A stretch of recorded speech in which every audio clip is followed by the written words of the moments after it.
Hello tout le monde, je suis Kevin Razi et vous êtes dans CKR, le podcast préféré de vos podcasteurs préférés. Toujours un honneur et un privilège de pouvoir parler d'actualité à travers le prisme des médias et de voir comment tout cela a été traité. Évidemment, dans les sujets de l'émission, il va y avoir le scan sur Arthur. Un problème ? L'animateur-producteur Arthur, qui a fait le tour des médias pendant plus d'une semaine, a dit des choses fausses. Et en tant qu'artiste visé et même mentionné dans son livre, je me dois de répondre. Donc on va le faire, même si j'en ai déjà beaucoup parlé.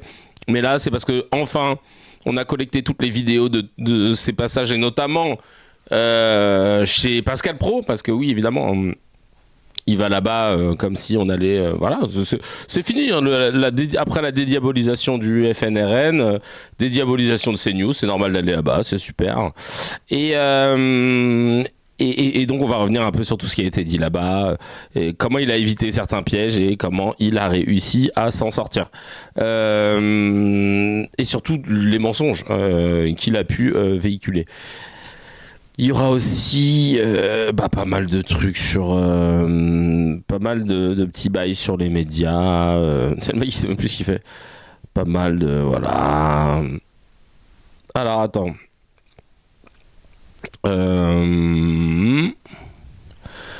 Ah, pas mal. Chop, hop, hop. Disons...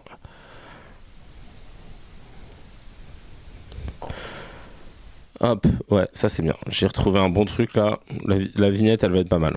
Non, franchement, ils ont fait des efforts. En tout cas, ça fait plaisir de vous voir hein, de bon matin, vendredi 17 octobre, 6h42. Franchement, merci. On se lève tôt parce que... Désolé, hein, mais c'est vrai que comme j'ai un train assez tôt pour aller jouer à Bruges, du côté de Bordeaux, j'ai pas le choix que de faire ce live maintenant parce que je me suis rendu compte que dans les chambres d'hôtel, c'est relou, je peux pas trop parler non plus parce que tu vois, selon l'épaisseur des murs je peux faire chier tout un étage, et puis c'est crevant, tu sais, tu viens de jouer sur scène, t'enchaînes avec le live. Franchement, je l'ai fait là, c'était très très dur, après tu piques du nez, tout ça machin, bref.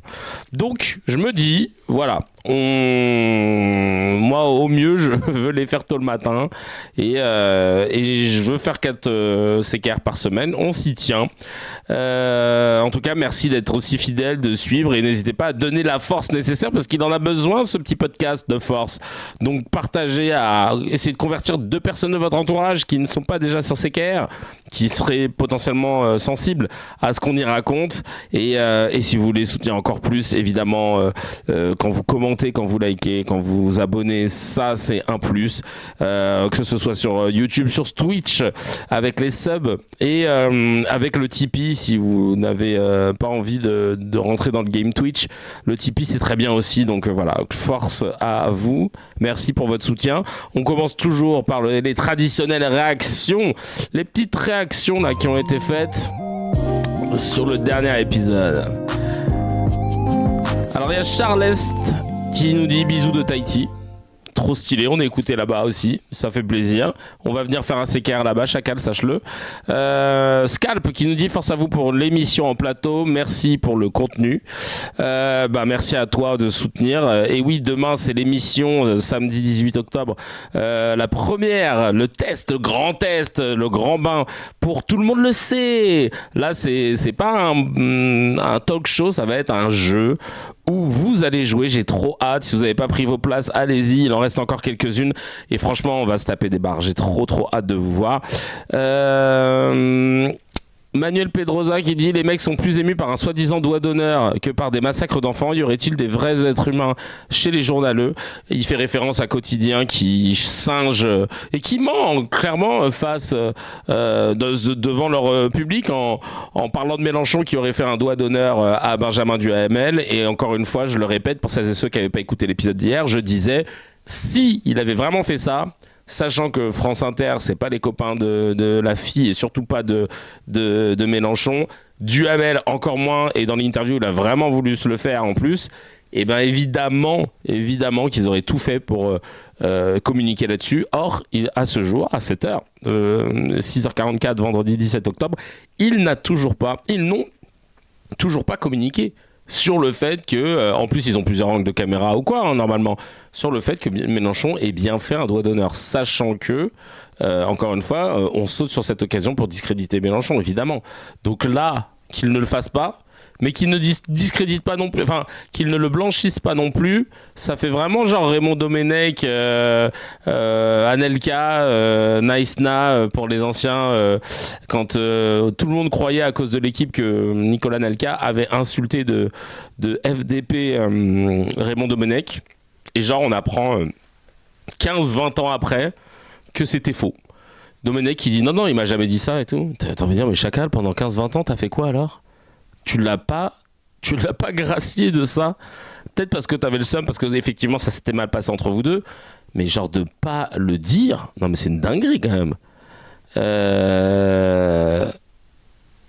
Moi je vois que 2 doigts dans son geste, index et qui fait comme ça, ouais bah peut-être, ouais, mais en tout cas on voit pas c'est n'importe quoi en tout cas. Mehdi 2000 qui dit salut Kevin, ton contenu me fait penser à celui du Renoir dans l'épisode 15 millions merits de Black Mirror.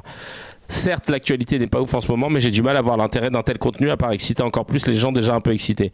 C'est dommage car on voit qu'il y a un vrai effort d'être factuel et sourcé, mais je te vois mettre beaucoup d'énergie dans le fait de dénoncer les dingueries, mais assez peu dans les solutions que l'on devrait mettre en œuvre pour s'en sortir, à part la loi CKR qui est une excellente idée, ou dans des initiatives positives.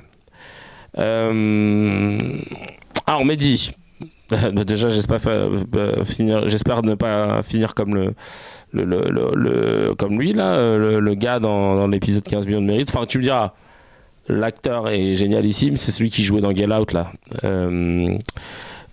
Comment que je me trompe pas, Daniel Kaluuya.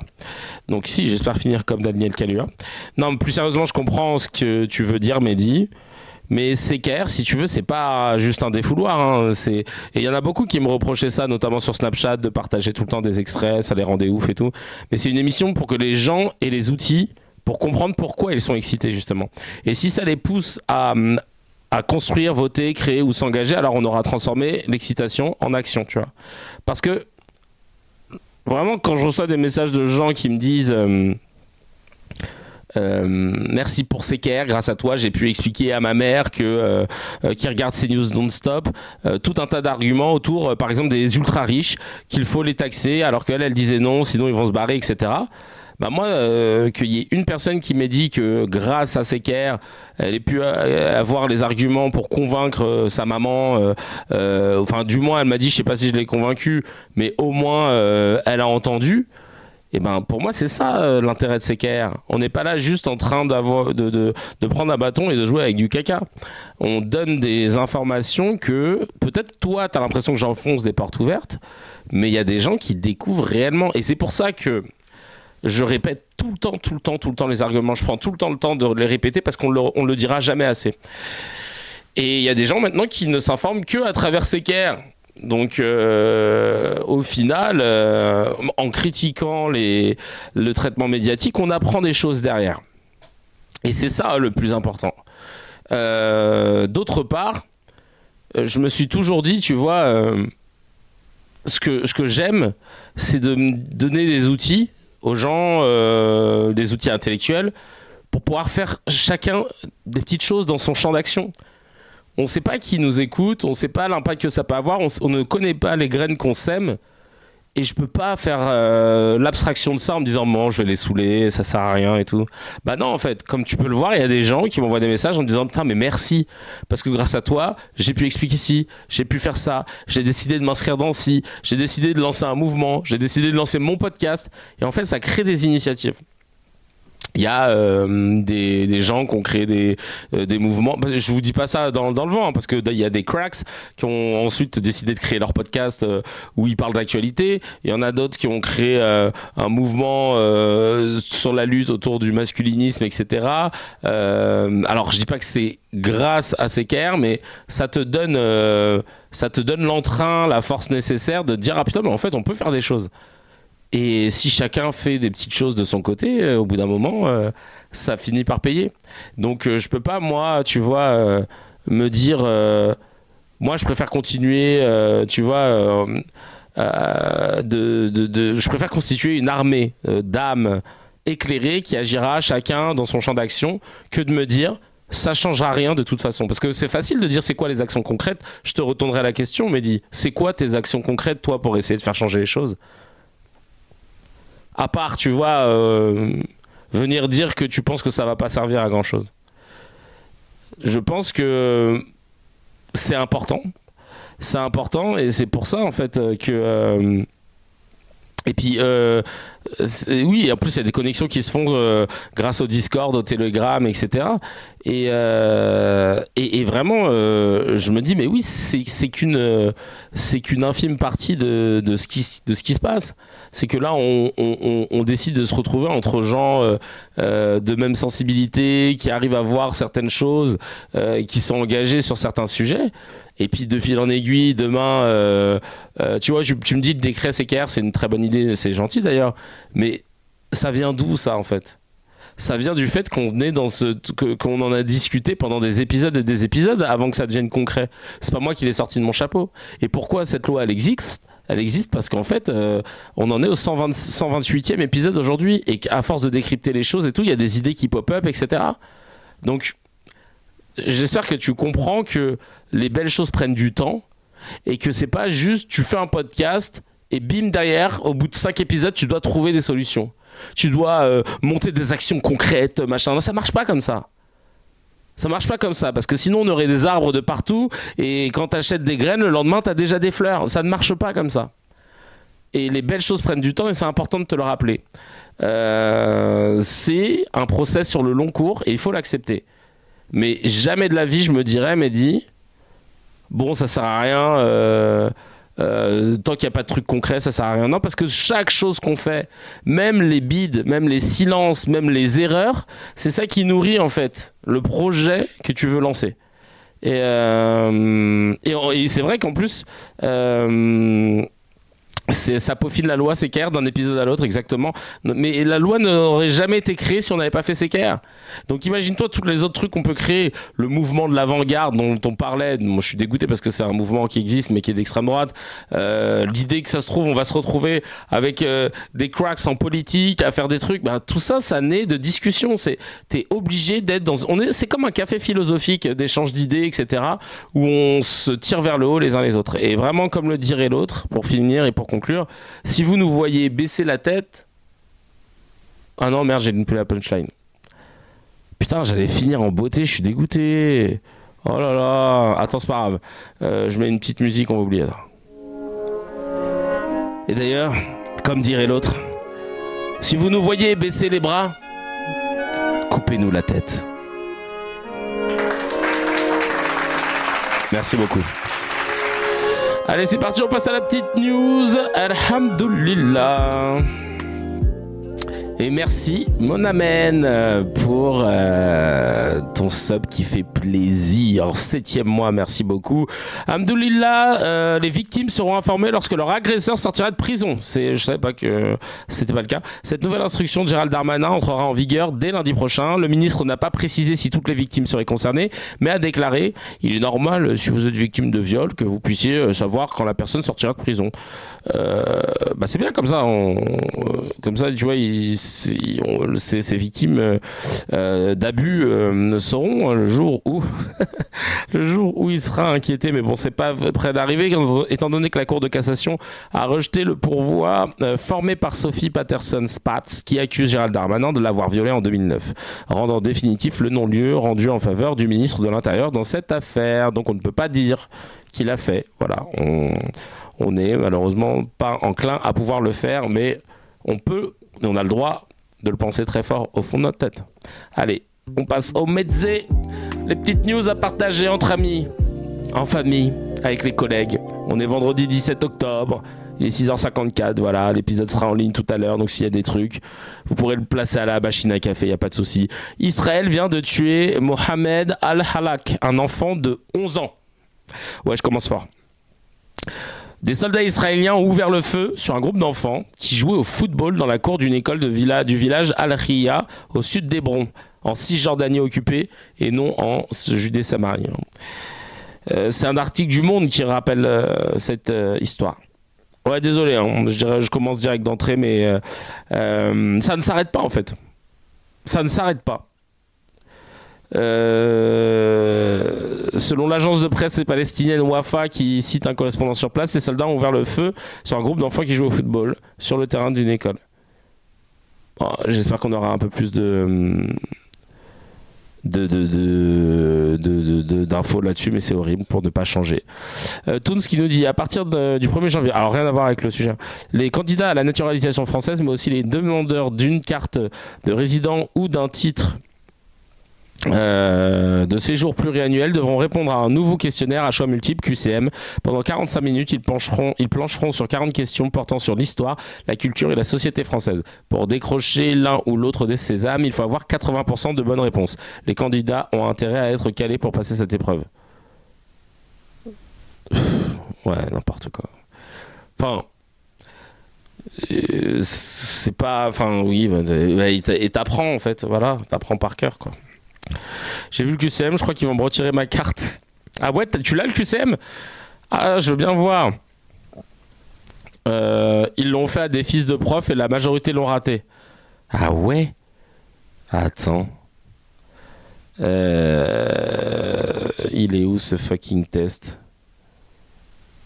Et, ah oui, Bruno Retailleau a corsé l'examen civique pour les étrangers voulant devenir français avant de quitter l'intérieur. 2 jours avant son départ, il s'est dit qu'est-ce que je peux faire de bien s'il sera là ? Oh, un petit truc putain, mais franchement, c'est ridicule.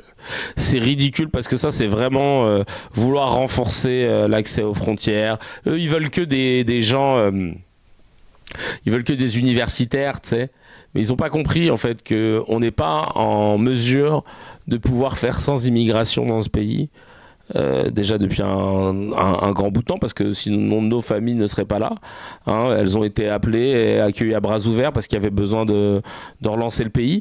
Mais surtout maintenant, avec un solde, je vous rappelle, de natalité qui est négatif pour la première fois là, entre mai 2024 et mai 2025, il y a eu plus de décès que de naissance de bébés. Je ne sais pas si vous vous rendez compte de la dinguerie que c'est. Et qui dit une génération vieillissante dit moins de gens qui vont taffer au bout d'un moment, moins de gens qui vont cotiser, moins de gens qui vont pouvoir prendre des postes avec des tâches physiques ardues. Enfin, c'est vraiment genre personne ne comprend que si on n'a pas des gens qui viennent nous épauler en France, la France sombre.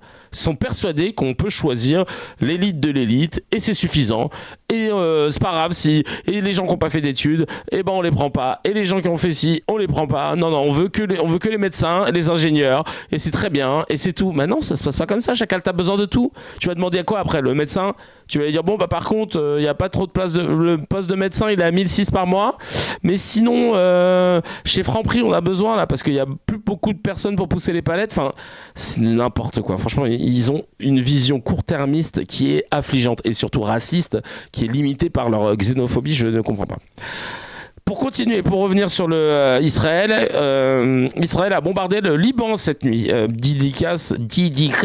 Je sais pas pourquoi d'un coup j'ai un accent qui a remonté. Au Liban, dédicace au Liban, oui, déjà force au Liban surtout parce que c'est horrible, mais surtout à notre Cracks Joule. Qui m'a averti parce qu'il est d'origine libanaise et il m'avertit régulièrement de ce qui se passe au Liban parce qu'il a de la famille là-bas, etc. Et c'est ouf, il me disait qu'il y avait un des membres de sa famille, sa maison effacée. Là, ils sont arrivés à un niveau... genre vraiment, t'as l'impression qu'ils ont lâché presque une bombe nucléaire. J'ai vu une vidéo hier soir avant de dormir, là. Super, merci Moumou. Elle était affligeante, Elle était affligeante et flippante. Enfin, franchement, c'est. Trigger warning, je vais vous montrer la vidéo. Alors, tu la vois de très très loin. On va pas voir de violence directe, mais regardez-moi ça. Regardez-moi ce champignon là qui arrive. Cette puissance. Ça a secoué tout le pays et ça a projeté un immense champignon dans le ciel comme ça. Je suis désolé, mais là, ils ont lâché quoi? ils ont lâché quoi? C'est quand même une dinguerie, je suis désolé. C'est quand même une dinguerie. Et alors, d'ailleurs, concernant ces attaques, c'est Mother of All Bombs, je te jure, non mais... Ouais, je te jure qu'ils ont fait venir des dragons à ce niveau-là, c'est pas possible. Hein. Alors, qu'est-ce qui s'est passé? Qu'est-ce qu'ils ont tiré? Qu'est-ce que il y a un article de L'Orient le Jour, d'ailleurs, pour info, sur Google Actualité, hier soir, c'était le seul article qui en parlait. Et non mais elle est propre cette guerre. Ah, j'adore la ref. Non mais tu vois là, tu passes un coup de balai, tu peux manger. Hein.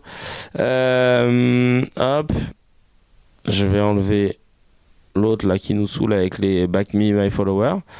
Et donc en fait, le seul article que j'ai vu, c'est L'Orient le Jour, et Israël relance les... Rachel, ramène-moi les pistaches. Ce sketch est incroyable. Israël relance les frappes dans le sud Liban sous prétexte de frapper le Hezbollah. Dans le sud Liban sous le prétexte de frapper le Hezbollah et vers sans frontières. Le Liban dénonce une violation du cessez-le-feu et du droit international. Bah oui. En plus, il y avait un cessez-le-feu, quoi. C'est pas comme si, tu vois. Les États-Unis et leurs alliés soutiennent le désarmement progressif du Hezbollah, affirmant que l'armée libanaise a déjà démantelé 10 000 roquettes. Les civils restent les premiers touchés entre coupures d'électricité, destruction et déplacement, évidemment. C'est scandaleux, franchement, c'est scandaleux. Tu vois, ça continue, hein, les gars ne veulent pas lâcher. Bref, qu'est-ce que je te dise. Vous connaissez Ben le Patriote? Tu sais, c'est un influenceur musulman, rebeu, qui fait tout pour être du côté des fachos, parce que on doit être fier de notre pays, machin. Hein. Et je déteste les gens, tu sais, qui en font des caisses pour être acceptés. T'as pas besoin de prouver que t'es français à partir du moment où t'es né ici, que tu travailles ici, que tu vis ici. Enfin, je veux dire, t'as ta place depuis que t'es né, quoi, tu vois.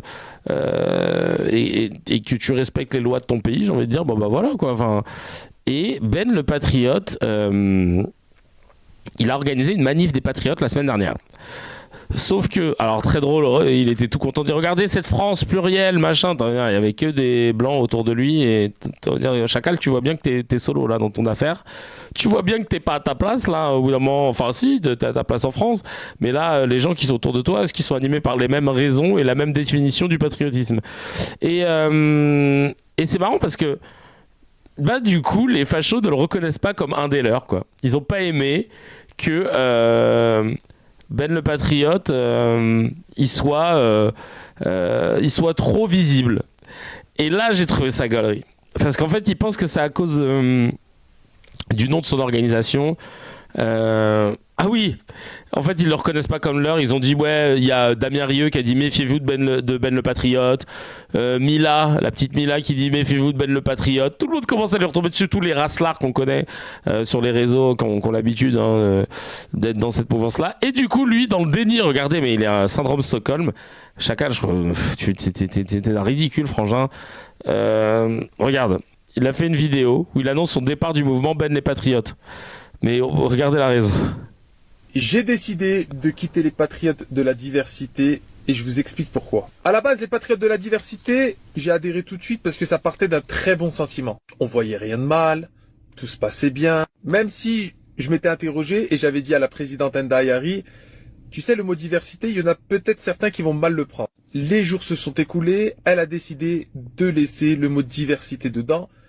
Moi qui me cause pas forcément de problème, mais je savais, au fond de moi, que des personnes allaient le relever. Au fur et à mesure du temps, la pression commençait à être un peu lourde par rapport au nom des Patriotes de la diversité. Il y a eu des tensions et des désaccords, notamment pour le rassemblement du 2 octobre, et en interne, moi j'ai dit à Enda, je quitte. Mais je l'avais pas dit officiellement. Ensuite, il y a eu l'engagement avec les citoyens patriotes et c'est là que tout part en vrille. Détention de malades, même si j'avais le cul entre deux chaises, je m'étais engagé avec les citoyens patriotes et plus avec les Patriotes de la diversité, mais Enda et mon ami, donc je lui ai dit, bah, si t'as besoin d'un coup de pouce, je resterai quand même pour t'aider. Et que vraiment, je prendrai une décision finale, ferme et publique après le 12 octobre.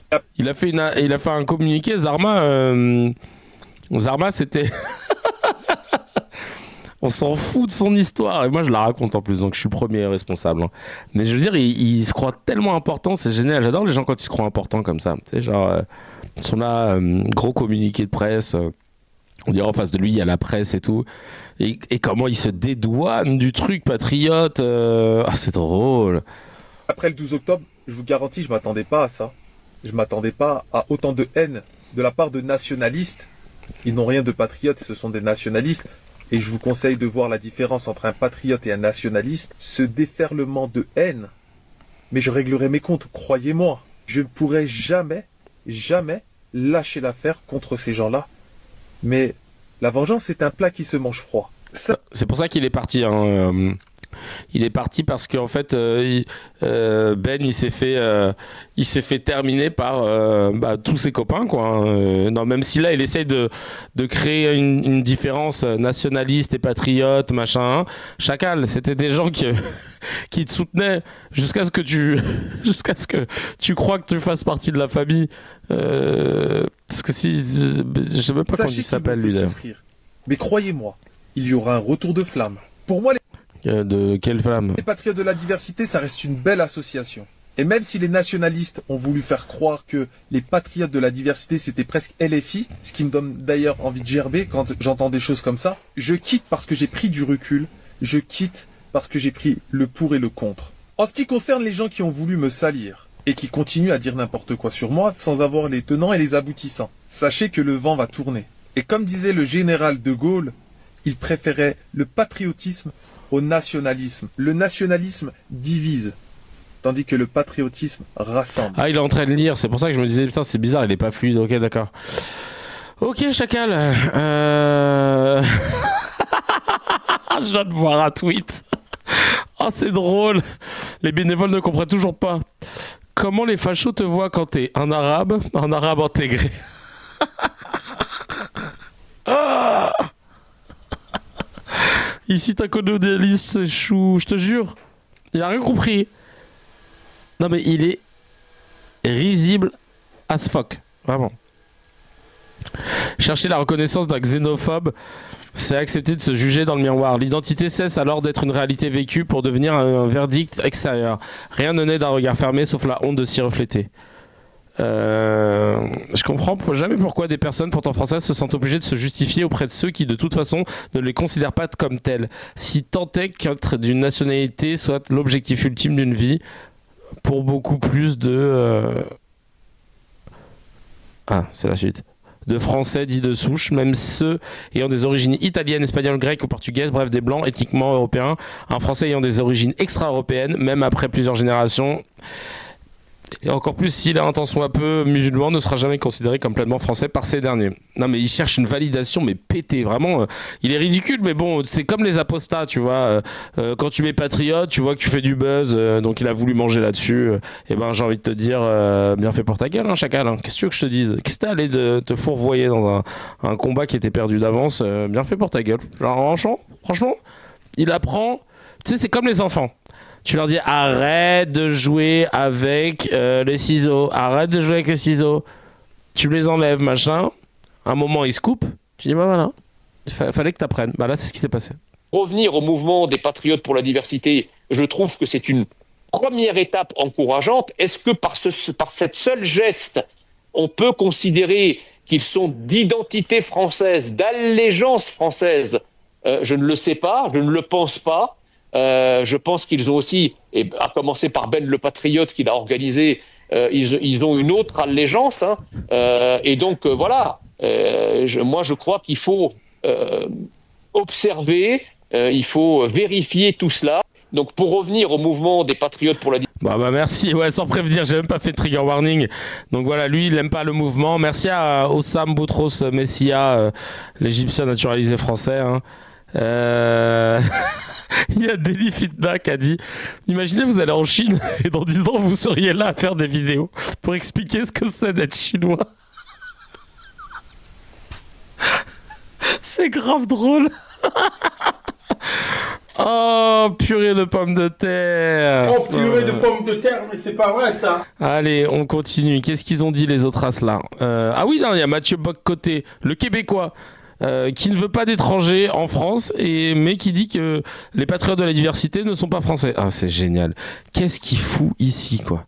Qu'est-ce qu'il fout en France? C'est pas parce que t'es blanc que t'es un immigré, hein, quand même. Hein. Envie d'entendre ces voix-là pour... Moi j'entends. Alors moi je sais pas si j'entends les voix. Il y a plusieurs voix sur Terre, on peut en entendre plusieurs. Mais ce que je constate, c'est si vous dites patriote de la diversité, formellement, le point de référence c'est la diversité. Et ce sont des gens qui disent en tant que gens de cette origine, nous embrassons alors le patriotisme, mais à condition qu'on reconnaisse cette origine entre guillemets. Ça, dans le monde anglo-saxon, plus largement, on appelle ça le multiculturalisme. Ça consiste à dire que j'adhère à la nation à condition que la nation reconnaisse mon identité particulière. C'est le contraire de l'assimilation à la française, c'est le contraire de l'assimilation tout court. J'ajoute que dans ce récit patriote pour la diversité, donc chacun met de l'avant son origine diverse, y a-t-il une place, néanmoins, pour les Français d'origine française? Je devine, il y en a encore quelques-uns peut-être. Est-ce que ceux-là ont droit aussi à leurs propres origines dans tout cela? Ou est-ce que les Français d'origine française ne sont qu'une nuance désormais dans le patchwork identitaire français, tout comme les Danois d'origine danoise seraient une nuance chez eux? Est-ce que les Français d'origine française sont une communauté parmi d'autres dans la diversité française, ou est-ce que c'est le peuple de référence? Je comprends pas son take. Il se plaint des patriotes de la diversité parce qu'il dit ouais, ils sont où les blancs dans ce... C'est nul. Enfin, tu vois bien le titre, c'est les patriotes de la diversité. Dès lors, s'ils sont le peuple de référence, est-ce que la vocation des gens de la diversité ne consiste pas à s'assimiler à ces gens et cesser justement de se référer à la diversité en toutes circonstances? Si au bout d'une, 2, 3 générations, vous ne cessez de vous réclamer de la diversité, eh bien, c'est que vous n'êtes pas assimilé tout simplement, quelle que soit votre origine d'ailleurs. Ah, mais toi, chacal, toi, de toute façon, tu pourras faire tout ce que tu veux. Juste dès que tu ouvres la bouche, on voit que t'es pas assimilé, chacal. Oh là là. Ah, mais lui, il va falloir lui faire passer le test, un test corsé là de carte de séjour là. Vraiment, juste pour être sûr, juste pour vérifier, parce que c'est pas normal d'arriver dans un pays, de trouver un taf qui consiste à te dire que il faut plus que des gens entrent dans ce pays, on en a marre, on n'est plus chez nous. T'en dire mais chacal, ça va pas quoi là? Bah oh non mais vraiment, et lui il a la carte hein. Et lui on lui laisse pignon sur rue, il peut dire ce qu'il veut, machin. Non mais malheur. Franchement, ce pays est une sidération. Hein. Vraiment, que dire. Globalement, message à tous les patriotes de la diversité. Vous serez jamais de la famille, vous resterez toujours les amis de la famille. Et les amis de la famille, quand il n'y a plus de place autour de la table, bah, on les invite pas, on reste entre nous. Donc, lâchez l'affaire. C'est bien d'être patriote. Moi, je me considère comme patriote aussi, parce que j'aime mon pays. Et c'est parce que je l'aime aussi que je me permets de relever et de pointer du doigt quand ça va pas. Parce que si je m'en foutais, je me barrais. Mais il y a eu un moment où j'ai voulu. Mais maintenant, j'ai envie de me battre encore un peu. C'est aussi grâce à CKR. Et pour moi, être patriote, c'est aimer les gens qui composent le pays. Et pas lécher le fiac des élites et s'inventer un narratif qui n'existe pas. Voilà. Être patriote, c'est aimer le drapeau et aimer la Marseillaise. C'est pas adouber Macron, la police, l'ordre. Non, c'est pas ça. Hein. Parce que justement, c'est plutôt dès qu'il y en a qui prennent la confiance avec ton pays en se permettant de le diriger solo. Bah là, tu repenses, c'est vrai que la guillotine, c'est ça pour moi. Hein. C'est juste ça. Hein. Pour moi, c'est le peuple, c'est aimer le peuple français et tout ce qu'il a fait. C'est pas les élites, c'est pas les codes culturels et tout, c'est inclure tout ça dans sa globalité, mais c'est pas ce code qui va te définir. C'est pas parce que t'es allé au Feria de Bayonne que t'es plus français qu'un autre. Enfin, tu vois, moi j'ai jamais fait, ça me donne pas envie d'ailleurs. Voilà ma définition. Rappelez-vous quand Tanguy David il s'est fait recal à l'entrée d'une soirée du parti qu'il revendiquait. Non mais oui, putain, la honte. Ouais, ça c'était la honte. Franchement, ça c'était la honte. Oh, il y a Mani qui est là. Salut Mani. Mon chat. Il a passé la nuit dehors celui-là, hein? Il passe la nuit dehors. Il y a une petite vidéo d'Acrimed qui explique l'acharnement médiatique sur Rima Hassan. Je pense que ça, on n'en parle pas assez dans les médias. Et je me suis dit que on allait se mater ça dure 2 petites minutes. On va regarder ce qu'ils en ont fait. Acrimed ultra basé dans la critique médiatique. Franchement, j'adorerais pouvoir bosser avec eux. Mais ils n'ont jamais répondu à mon mail.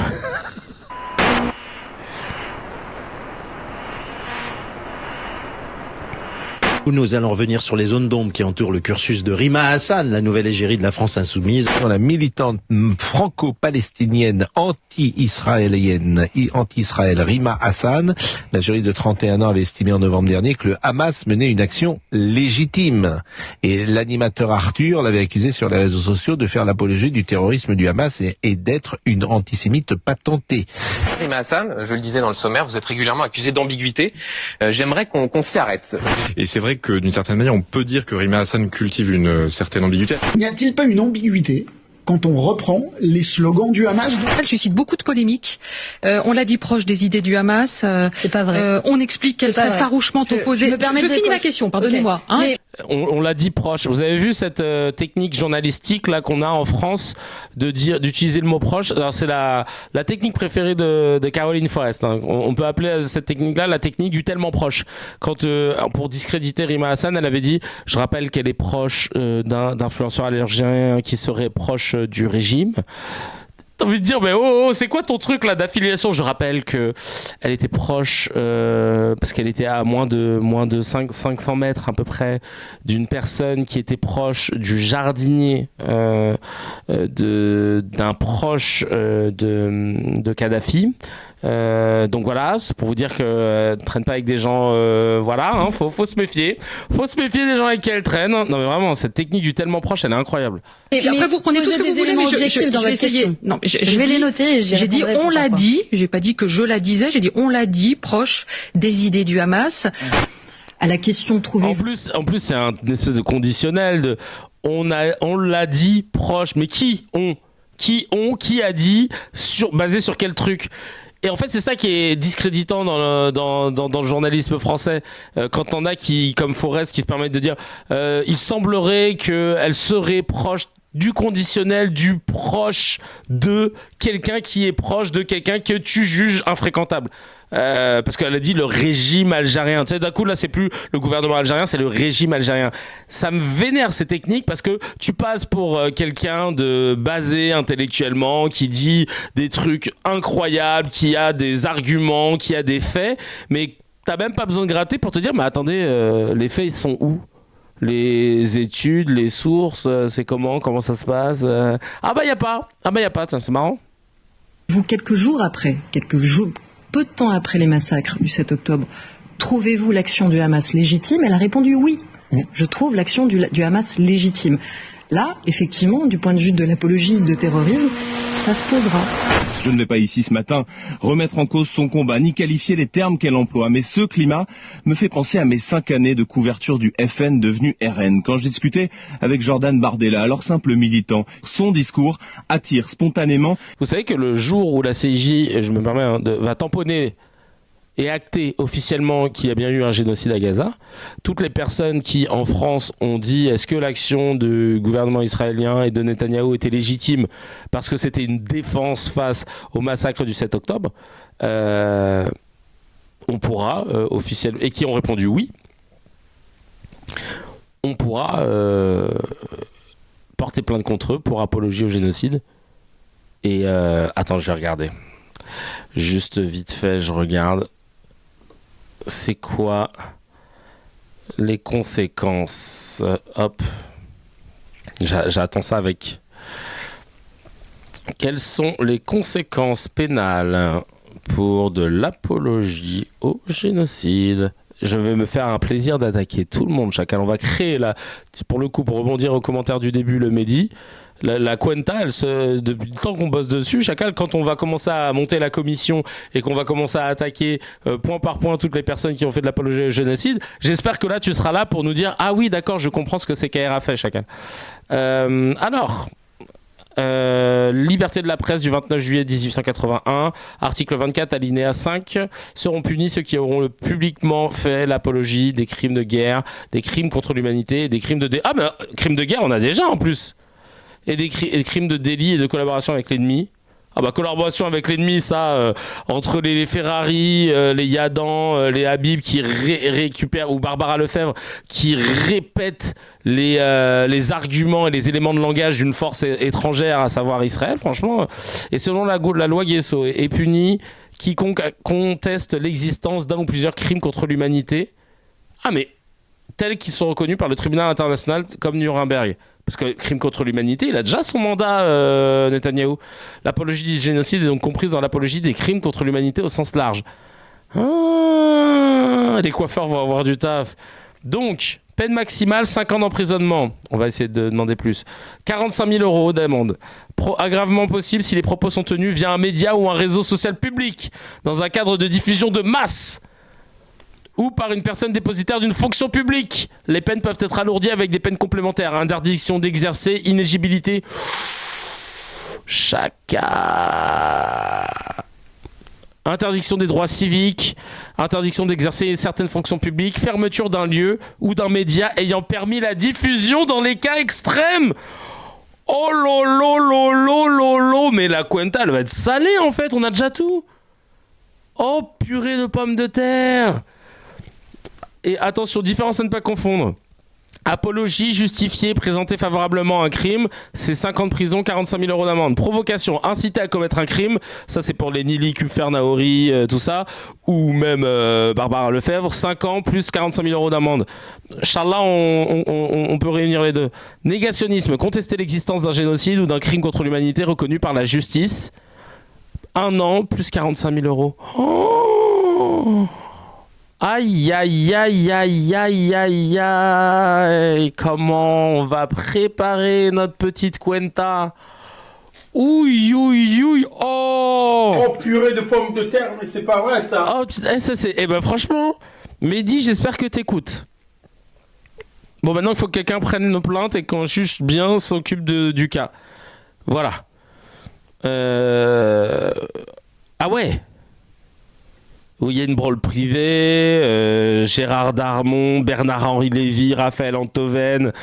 Ah ouais. En fait, tu fais ça plus le décret CKR qui empêche... parce que du coup, on va faire un alinéa du décret CKR.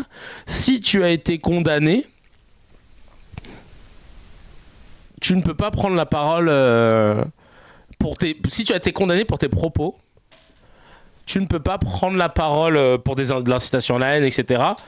Tu ne peux pas prendre la parole dans les médias. C'est pas mal ça.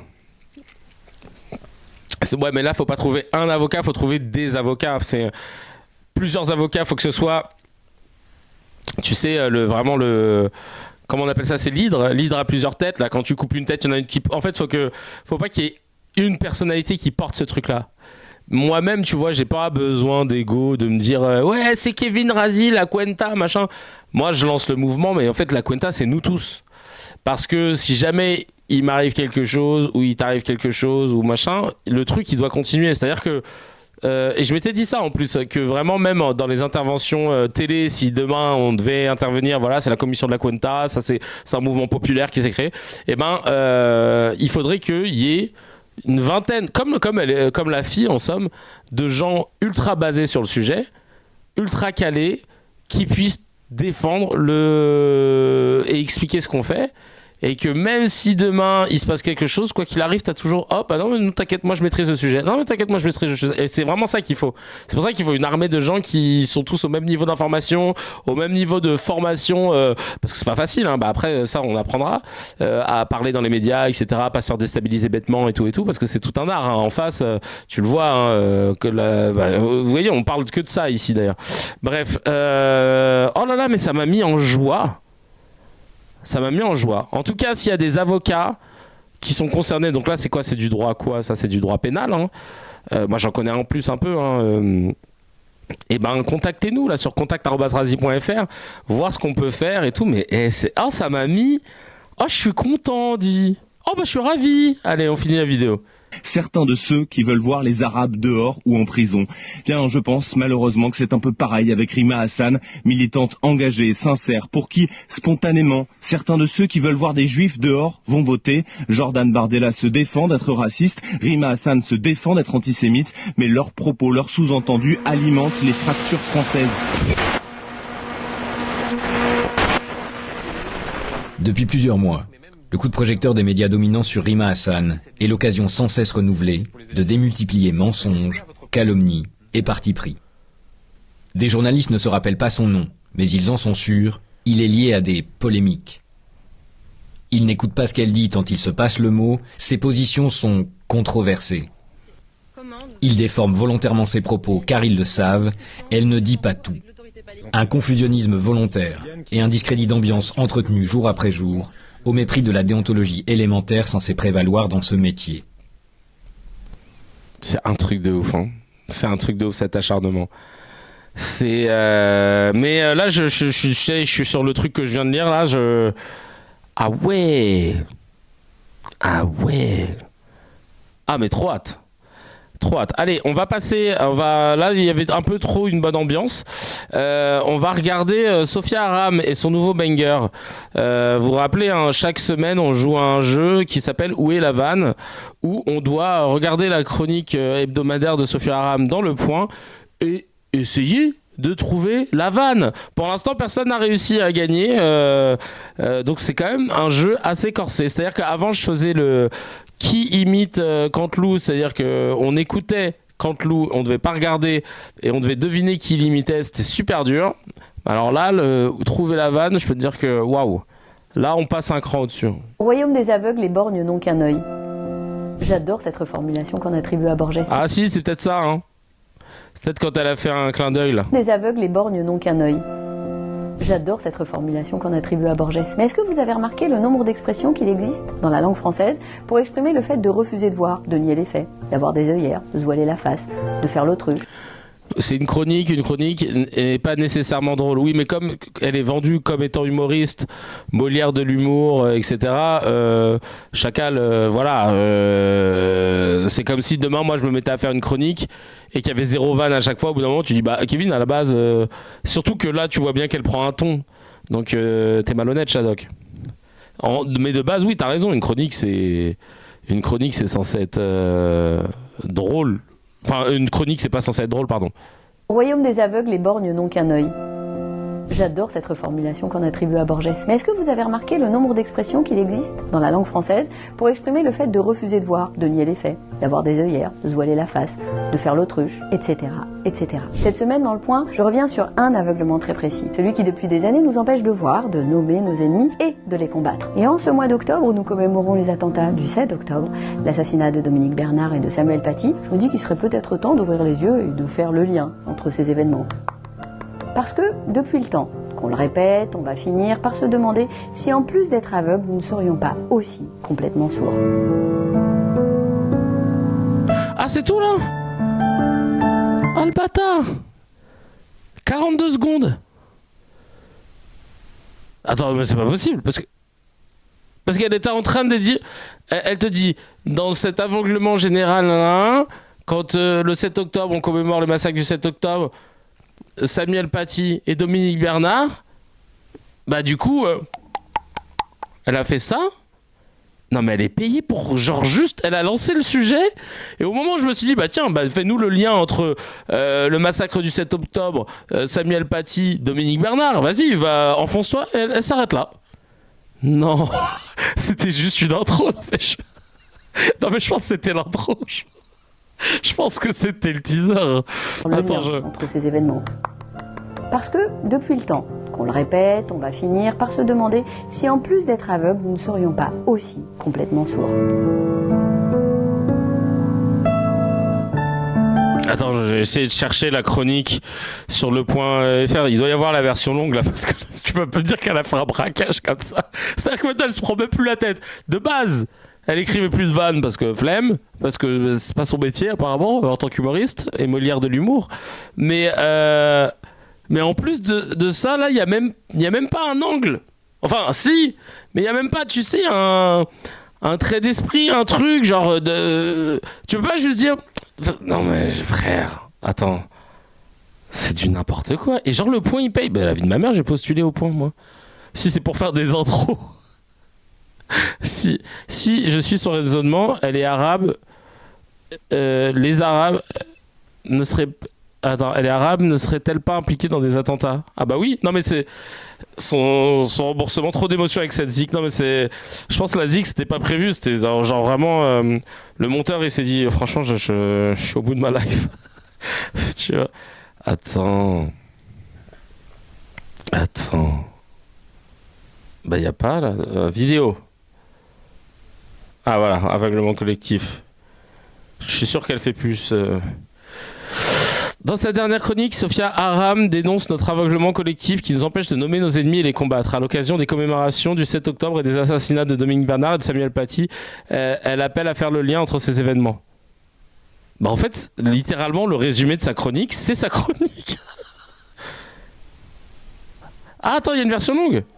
Attends, on va voir. Ceux qui jouent rendent le monde plus spectaculaire, excitant. Tu dis quoi? Il y a peut-être un avocat du Point qui lui a dit que la fin du sketch tombait sous le coup de la loi. Bah elle l'a quand même lancé hein, parce que non mais vraiment. Oui, la version longue c'est avec la pub en fait. La pub elle est presque aussi longue que la chronique. Bah si t'as 2 pubs de 20 secondes normalement tu fais ça, tu fais la taille. Non mais j'espère que la chronique elle est plus longue que Chacal. Là, oh le bâtard. J'adore cette reformulation qu'on attribue à Borges. Mais est-ce que vous avez remarqué le nombre d'expressions qu'il existe Non, c'est bien ça. Pour exprimer le que depuis le temps? Qu'on le répète, on va finir par se demander si en plus d'être aveugle, nous ne serions pas aussi complètement sourds.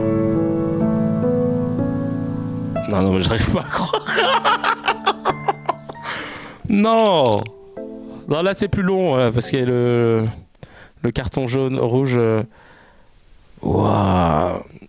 C'est bénéf pour le Point si Sophia Aram elle facturera la vanne. Ah bah là elle l'a fait pro bono hein, la chronique là.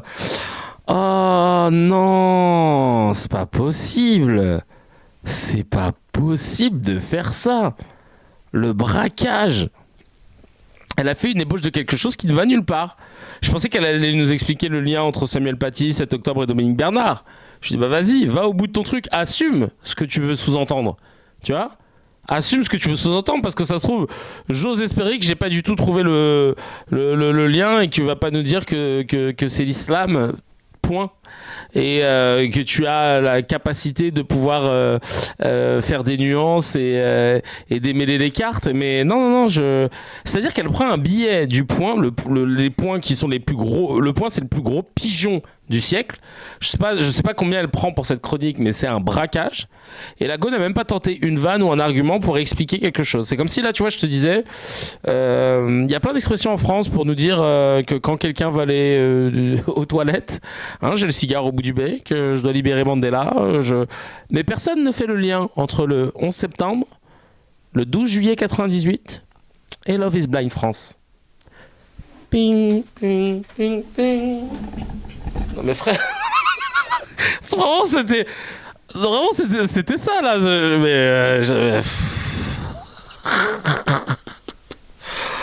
Oh, la go maintenant ça va être ça à chaque fois. Elle va lancer des sujets. Comme par hasard, on voit qu'il y a beaucoup d'Arabes qui travaillent à la banque. Et bizarrement, les banques aujourd'hui, elles ont coulé le pays. Et pas qu'un peu. Et vous pensez quoi de tout ça?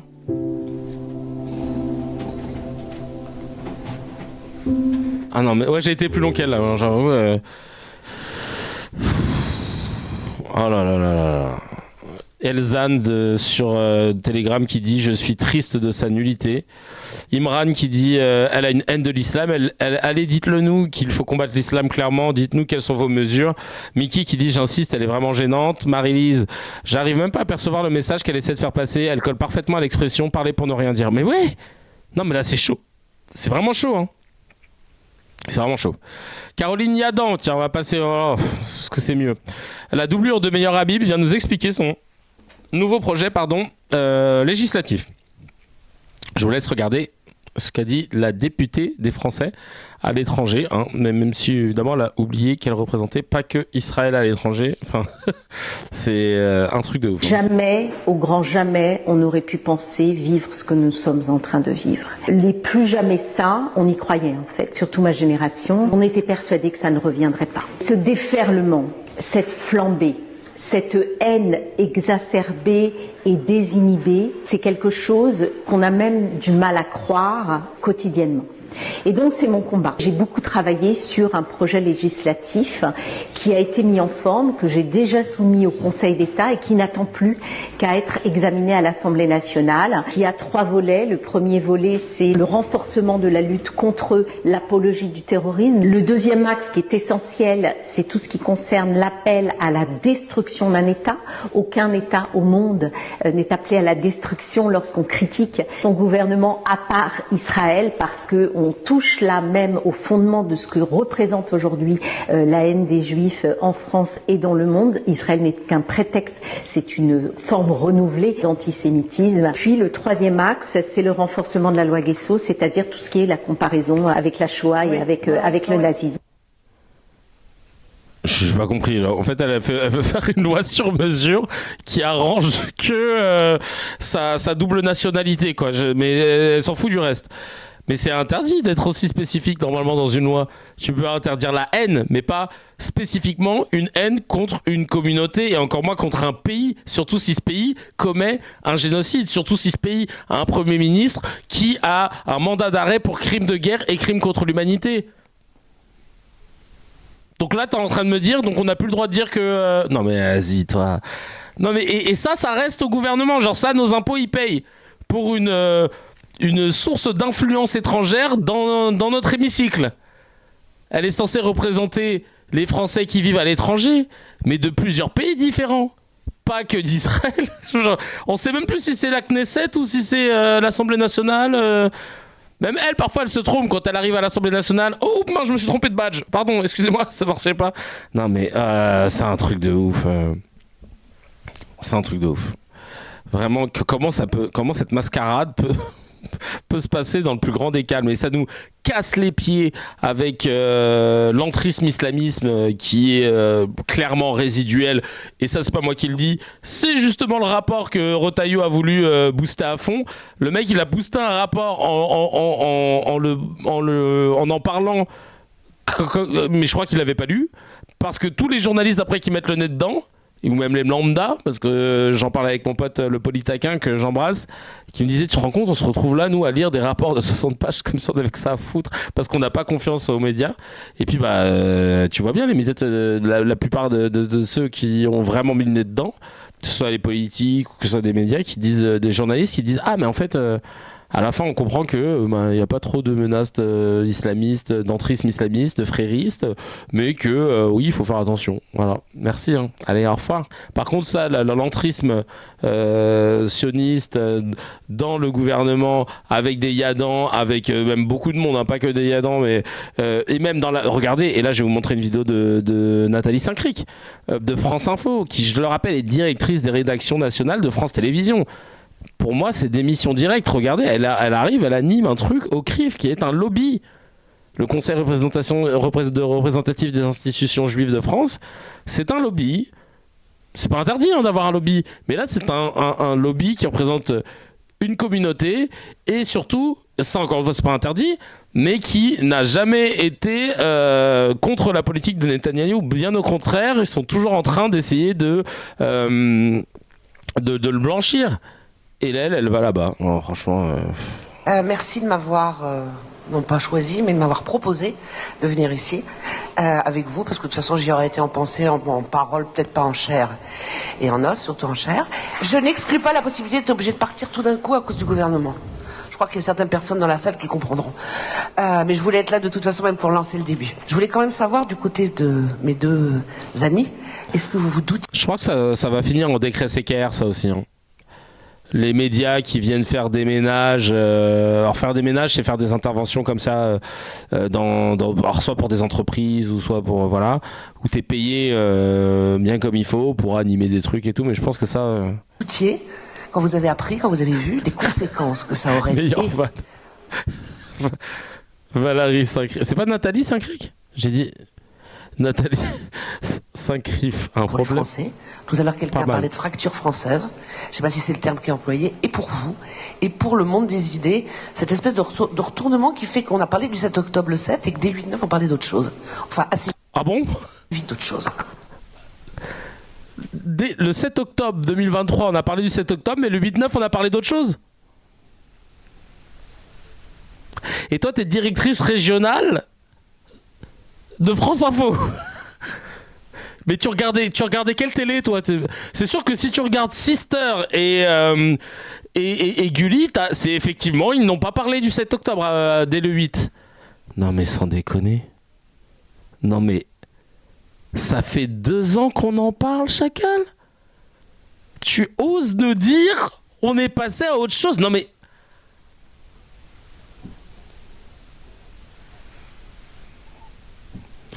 Je pense que là, je suis arrivé à un degré de sidération qui vont m'empêcher à 7h40 du matin de rentrer sur des preuves, tu sais, des sources. Là, ça va être les insultes. J'ai envie d'insulter au bout d'un moment. T'as envie de lâcher tes... Tu sais quoi? C'est pour ça que j'ai hâte d'atteindre le FYM. C'est mon objectif.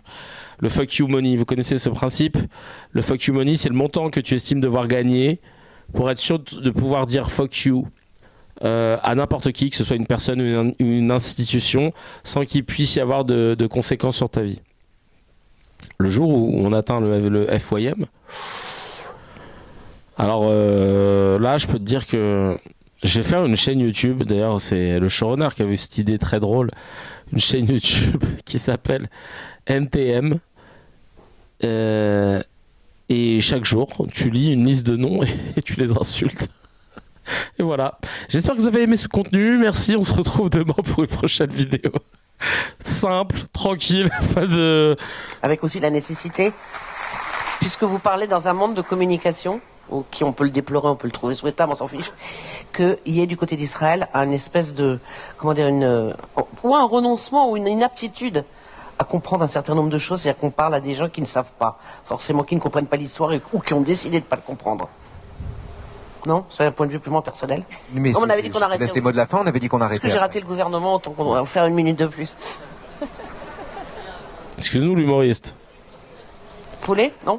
Bon bref, on s'en fout. Hein. Nathalie, excuse-nous Nathalie, on est con. Non mais laisse tomber.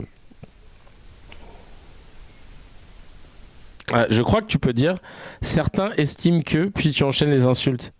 Ah oui, la technique Pascal Pro.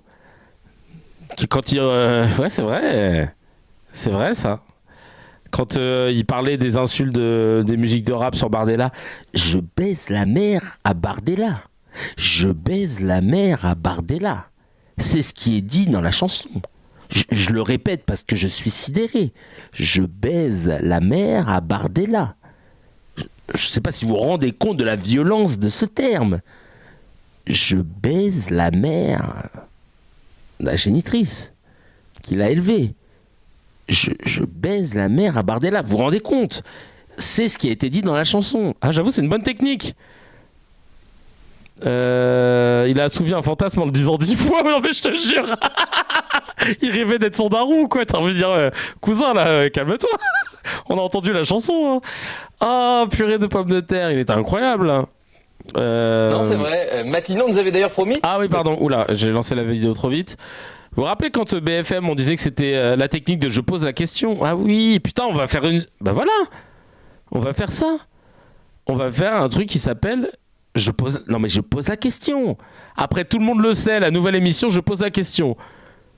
Genre, juste tu dis le nom de quelqu'un que t'aimes, hop, et tu dis, il y a des gens qui disent, mais je pose la question.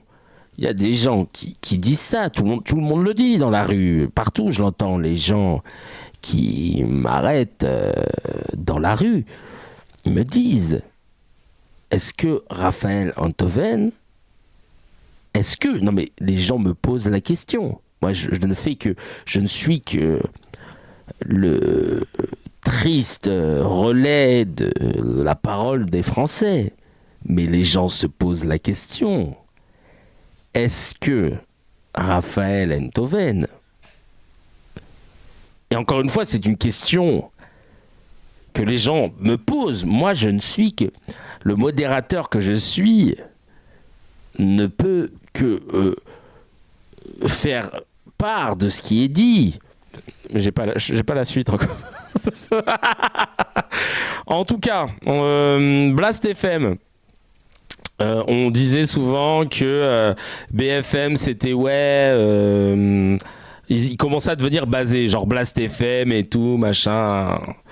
Bon bah ça y est, hein, je pense que ils ont vu que ça ramenait pas d'audience, ils ont fait non, refais venir les éditos un peu de droitard là, on aime bien.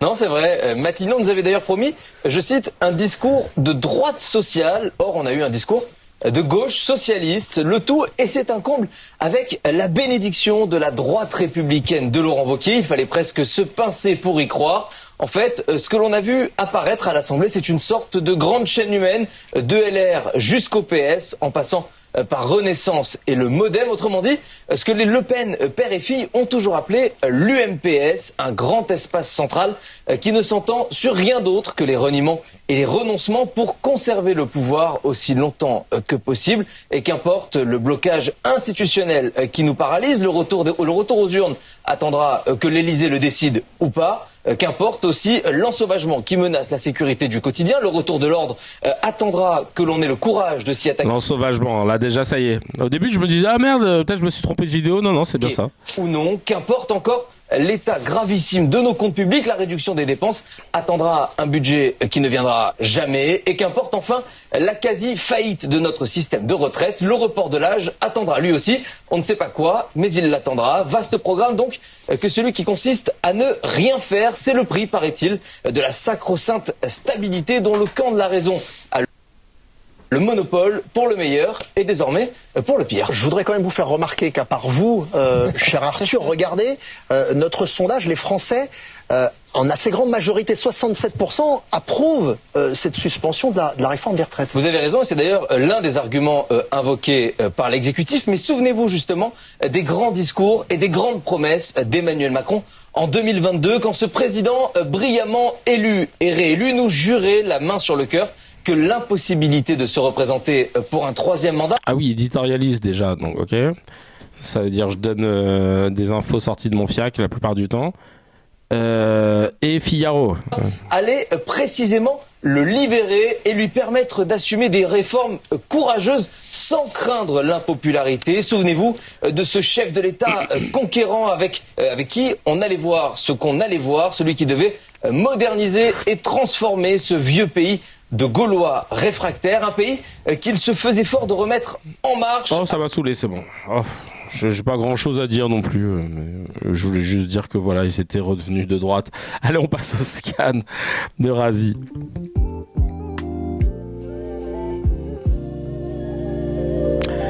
Hello tout le monde, j'espère que vous allez bien, vous êtes dans le scan de Razi, là c'est la partie YouTube. Avant de commencer évidemment, clique sur la cloche, abonne-toi pour ne pas louper les épisodes qui sortent un peu à n'importe quelle heure, n'importe quel moment, mais il y en a 4 par semaine, donc je t'invite à le faire. Et si ça t'intéresse d'entendre la totalité et l'intégralité de l'épisode, c'est disponible sur la chaîne CKR Replay. Et d'ailleurs souvent ces derniers temps, j'ai eu des cuts sur les versions longues et parfois sur le scan, des moments où ça saute. Alors c'est pas un bug, c'est pas un oubli, c'est juste des vidéos que j'ai dû enlever parce que droit d'auteur machin, souvent c'est des extraits de TF1 ou de compléments d'enquête ou des trucs comme ça. Donc si vous voulez entendre tout l'épisode tranquillement, il y a Spotify, Deezer, Apple, où il y a la possibilité de revoir, ou évidemment si vous êtes sub sur Twitch, vous pouvez avoir accès au replay vidéo sans cut, sans rien, sans chemise, sans pantalon, c'est super. Demain, c'est la première, samedi 18 octobre, de Tout le monde le sait, le nouveau jeu qui va être un banger, je l'espère, en tout cas unique en France. Des gens sont interrogés dans la rue sur des questions sociétales et politiques. En plateau, 2 personnes s'affrontent et doivent deviner leurs réponses, juste sur leur ressenti et sur les quelques infos qu'ils ont pu avoir au préalable. Donc ça va être le moment de pouvoir toujours parler d'actualité, tout ça, mais de façon gaulerie, avec une bonne ambiance. Et franchement, j'ai trop hâte. Si vous voulez participer, vous pouvez. C'est une petite salle, c'est un petit studio de 50 places. Il en reste encore quelques-unes. Vous allez dans la description, vous pouvez prendre votre place. J'ai trop hâte de vous voir. Et oui, Cécile ne sera pas là, on est trop dégoûtés, une de nos modos. Mais on espère en refaire d'autres. Si vraiment la force que vous allez donner est nécessaire, parce que si le programme le mérite, évidemment, hein, je vais pas vous inciter à donner de la force alors que c'est claquos. Mais nous, en tout cas, on taffe dur, de ouf, avec toute l'équipe, tous bénévoles à fond et tout. Si ça marche, franchement, partagez-le, répondez-le, on pourra en faire d'autres. Ça se trouve, on va finir sur Novo 19, la chaîne de West France qui galère à trouver des programmes parce qu'ils se sont dit, tiens, on va faire une nouvelle émission, un talk show en access prime time, comme tout le monde, autour de la table, il y aura des chroniqueurs. Allez, moi, c'est Elodie Arnoux, je viens de Bein Sport, personne me connaît. Toi, Claude Askolovic, 60 000 ans. Toi, ils nous ont recréé une émission que tu pourrais voir sur n'importe quelle chaîne avec plus ou moins les mêmes incarnations. Évidemment, une diversité proche du -4 et t'as envie de dire alors je dis pas qu'on va remplacer l'Access, mais avec tout le monde le sait, c'est un jeu, donc tu vois, ça pourrait être mais c'est un jeu un peu satirique quoi.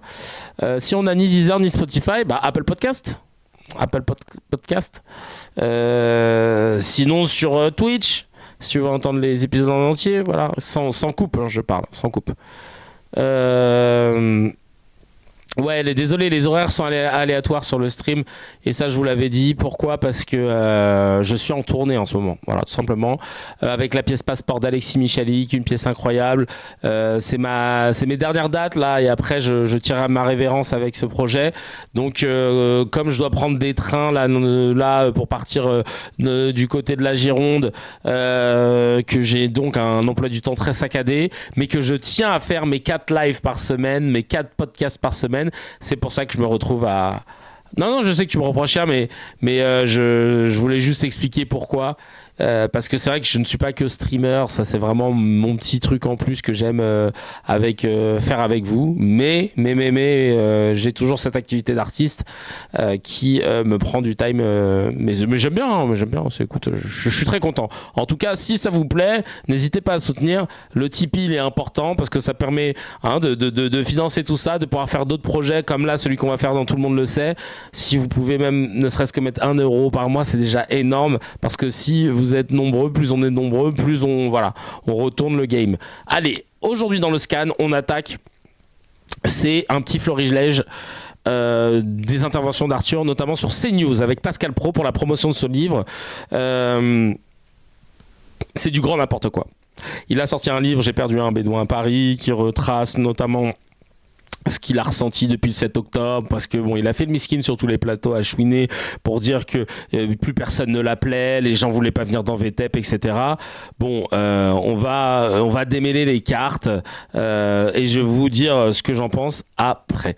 Même si je l'ai déjà beaucoup dit dans ce podcast, mais là on va pouvoir faire le point final, comme maintenant on a récupéré des vidéos, machin.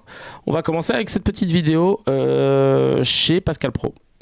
J'ai participé au montage et à la production du documentaire que CNews a diffusé d'ailleurs sur le massacre de Nova. Et j'étais en régie de montage. Et quand je sortais prendre l'air, je prenais mon téléphone et je voyais cette jeunesse complètement exaltée avec des kéfiers autour du cou, en quête d'une identité que peut-être perdue, j'en sais rien, qui était là à essayer de se retrouver entre eux dans une cause qui semblait être la bonne, à défiler et à soutenir le Hamas. Je me disais, mais... Donc en fait, quand tu défiles dans des manifs en soutien à la Palestine avec des kéfiers, tu défends le Hamas. D'accord. Donc en gros... le raccourci, ça va, il n'est pas arrêté par Pascal Praud, genre attendez, le modérateur que je suis est obligé de... Non mais je suis obligé, je suis d'accord avec vous, mais je suis obligé de dire qu'on ne peut pas dire que tous ceux qui portent des kéfiers sont du Hamas, voilà. Parce que lui, il n'est pas en quête d'une identité perdue, je crois qu'il parle de lui. Bah oui, là, je croyais qu'il avait perdu un bédouin à Paris, ouais, c'est clair. Ah ouais, raccourci Mario Kart sur 20. Non mais vraiment, c'est scandaleux ce qu'il vient de dire. Pour moi, déjà là, discrédit direct. Déjà, pour moi, là, loi CKR, tu viens de dire un truc non sourcé ou faux, soit tu t'excuses sous les 48 heures jour ouvré sur la même antenne à la même heure, soit sinon tu as un avertissement, tu l'acceptes, et au bout du deuxième avertissement, tu n'as plus le droit de prendre la parole dans les médias d'information, tout simplement. Mais là, c'est faux ce qu'il dit. Je suis désolé, c'est faux, et c'est scandaleux de dire ça, et de pas être arrêté. Ces mêmes mômes auraient pu être au Festival Nova, et ils sont devant Sciences Po ou ailleurs, en train de soutenir les terroristes. Je me dis, mais... Non mais donc des mômes qui étudient pour certains la géopolitique, qui s'y intéressent et tout ça, ils sont cons, ils savent pas ce qui se passe. Non mais je crois que il ne sait pas à quel point le vent, quand il va tourner, il va embarquer tout le monde. Et je pense qu'ils n'ont pas conscience dans les médias de ce qu'on a lu tout à l'heure dans l'épisode en entier. Je vous invite à checker le CKR émission replay sur la vidéo d'Akrimed Rima Hassan, où j'ai pu avoir le détail, j'ai pu lire le détail, j'ai pu lire le détail des conséquences de l'apologie du génocide. Et qu'est-ce qui rentre dans l'apologie du génocide? Il rentre aussi les apologies avec l'alinéa, etc., de crimes contre l'humanité et de crimes de guerre. Et de légitimer ça, il y a des 5 ans de prison, des 45 000 euros d'amende, et ça peut être augmenté et amplifié si en plus tu l'as fait sur un média qui est diffusé à un public en masse. Si en plus tu es une personnalité politique ou médiatique. Mais vous vous rendez pas compte. Enfin, je vous rappelle quand même que le gouvernement de Netanyahou, avec son représentant Benjamin, Benjamin a un mandat d'arrêt. Lui et deux de ses ministres. Un mandat d'arrêt international de crimes de guerre, crimes contre l'humanité. Ça rentre dans le cadre de la loi. Et vous parlez comme ça dans le plus grand des calmes. Non mais... Attention Kevin, tu vas finir dans le prochain livre d'Arthur. J'ai toujours pas trouvé le Bédouin à Paris. Je suis déjà dans son premier livre, au moins ce sera une suite. Hein. On était dans une période où je crois le monde s'est complètement inversé. À l'école, on apprenait, moi je me souviens, alors je sais plus si c'est d'actualité, la fameuse convergence des luttes. Et là, vous vous souvenez, et là je l'ai vu. Cette convergence des luttes, des LGBT qui défilent avec des islamistes, des féministes à côté d'islamistes dans des manifestations. C'est comme si on avait secoué le monde et on avait tout mis à l'envers. Les victimes sont devenues des bourreaux. Et c'est ce qui m'a bouleversé. Les victimes sont devenues les bourreaux. Les gens qui sont censés, ils sont à la télévision tous les jours. Ils produisent des émissions. Ils sont sur tous les plateaux télé. Ils sont soutenus par l'État. Non, mais c'est vraiment le monde marche sur la tête. Hein. C'est-à-dire que tu connais beaucoup de monde aux valeurs renversées où carrément t'as juste une élite. Les plus riches, les plus médiatiques, qui sont dans des médias où ils sont tous d'accord entre eux, qui sont soutenus par la majorité des chefs d'État, ou du moins la majorité du gouvernement au sein du pays, et qui s'estiment victimes parce que tout le reste de la planète n'a pas compris. Imagine-toi la suffisance de... Ah ouais, en fait, je suis dans une monarchie, quoi. Et je suis du côté des monarques. Et les gueux ne comprennent pas. Non mais c'est une dinguerie, quand même. C'est une dinguerie ce qu'il vient de dire. Allez, on va passer à une autre vidéo parce que l'heure tourne et on a beaucoup à dire. Vraiment, c'est de dire que tu portes un kéfier, t'es pro-Hamas, c'est aussi bête de dire que si quelqu'un portait une kippa, c'était un pro-Netanyahou. C'est le même niveau de stupidité, honnêtement. En 1 minute 34, il nous a servi toute la logorée de la propagande. Ça, c'est Roussounat qui le dit sur le Telegram. Allez suivre le Telegram, hein, je le dis et je le répète, le Telegram, il y a toutes les vidéos que l'on traite ou que l'on va traiter sur CKR. Et c'est surtout la Cuenta, hein, le Telegram, c'est là où on réunit toutes les vidéos qui nous serviront le jour où on lâchera notre commission de la Cuenta pour justement pointer du doigt et aller chercher toutes ces personnes qui ont parlé dans l'espace médiatique et qui ont légitimé tout simplement le génocide à Gaza, le jour où il y aura le tampon. Mais je viens de comprendre en lisant la loi qu'on n'a pas besoin d'attendre que la CIJ tamponne que c'est un génocide qui s'est passé à Gaza, car déjà il y a un tampon du fait qu'il y ait un crime de guerre et de crime contre l'humanité. Et ça va, le jour où on va lancer le comité là, aïe bon Dieu comme ils disent. Oh purée de pommes de terre, mais c'est pas vrai. Ah non, c'est pas ça que je voulais dire, c'est plutôt. Ça va péter. Dan qui dit c'est son nouveau spectacle, car franchement c'est très mort. Et pour lui la guerre c'est terminé. Alors qu'il y a encore des morts il y a encore des morts des gens tués par Israël malgré le cessez-le-feu, comme on l'a dit dans l'émission plus tôt. Et regardez ce qu'il dit là. Et le narratif qui va pulluler maintenant dans les médias, c'est que comme les otages ont été rendus, vous avez vu le cessez-le-feu, alors que c'est pas vrai. Et c'est pas faute d'avoir sorti toutes les déclarations des dirigeants israéliens ou des articles qui prouvaient que les gens à la tête de l'armée israélienne s'en tapaient. Enfin non, c'était plutôt l'inverse. T'avais même des gens à la tête de l'armée, des militaires qui disaient au gouvernement, les gars, à Netanyahou, faut qu'on arrête le massacre. Et c'est eux qui ne lâchaient pas l'affaire, c'est Netanyahou et ses sbires. Bref. Cette guerre a démarré par une prise d'otage, elle se termine par leur libération. C'est bien la preuve que si le monde entier avait mis autant d'énergie et de force à réclamer la libération des otages depuis le premier jour, y compris nos politiques, peut-être que cette guerre serait terminée depuis bien longtemps et qu'il y aurait eu tellement moins de morts, aussi bien côté israélien que palestinien. Commence à réinventer l'histoire. C'est dommage parce que j'ai remarqué que les pro-israéliens ne lisent pas la presse israélienne, ne lisent pas les déclarations ou alors ils font semblant de ne pas les avoir vues, mais on a passé notre temps dans CKR à vous lire les déclarations des Yoav Gallant, des Herzog, des Netanyahou qui te disent que, ou alors de la presse israélienne, et pas que Haaretz, parce qu'à chaque fois qu'on dit Haaretz on fait oui mais bon, tu sais c'est comme les gens quand tu dis Mediapart, et les droitards ils disent oui mais c'est Mediapart. Là ils aiment pas Haaretz, mais pas que Haaretz, qui te disent que et qui te ramènent toutes les citations ou les Smotrich etc, qui te disent non mais mec, otage ou non, on ira jusqu'au bout.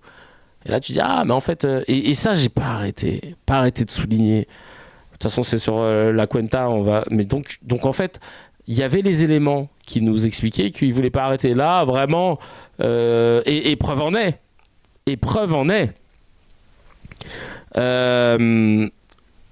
Il y a des gens qui continuent de se faire tuer. Je vous ai parlé de gamins de 11 ans qui jouaient au foot dans une cour.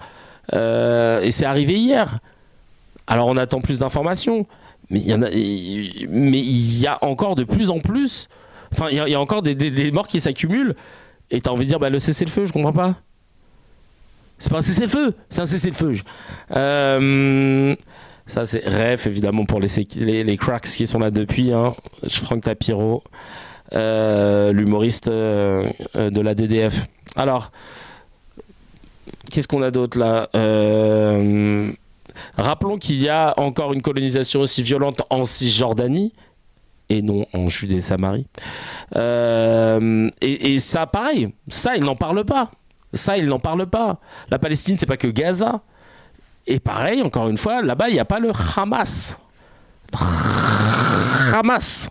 Donc, quid de ces endroits-là? C'est bien une armée d'un pays là qui est là-bas, de la démocratie la plus morale du monde. Quid de ça? Pourquoi t'en parles pas de ça? Pourquoi tu parles pas de ces gens qui se font exproprier, qui se font défoncer, qui se font même tuer? Et il n'y a pas le Hamas là-bas. Donc vraiment, mais soit t'es teubé, soit t'es monstrueux en fait de raconter une partie de l'histoire qui t'arrange. C'est un truc de ouf. Plus les morts au Liban hier effectivement. Moi j'ai préféré Lucky Patriot. Ouais non mais le jour où il sort son spectacle, ça, Tapiro, on va se régaler. Y a Ayman sur le Telegram qui dit: quand t'es persuadé que ça a commencé le 7 octobre, c'est pas étonnant que tu penses que ça s'est fini hier. Ils ont pris que la période où ils peuvent se faire passer comme des victimes et des héros à la fois, alors que ce sont des sataniques qui tueront. Voilà, satanique, tu connais. Encore et encore. Alors le modérateur que je suis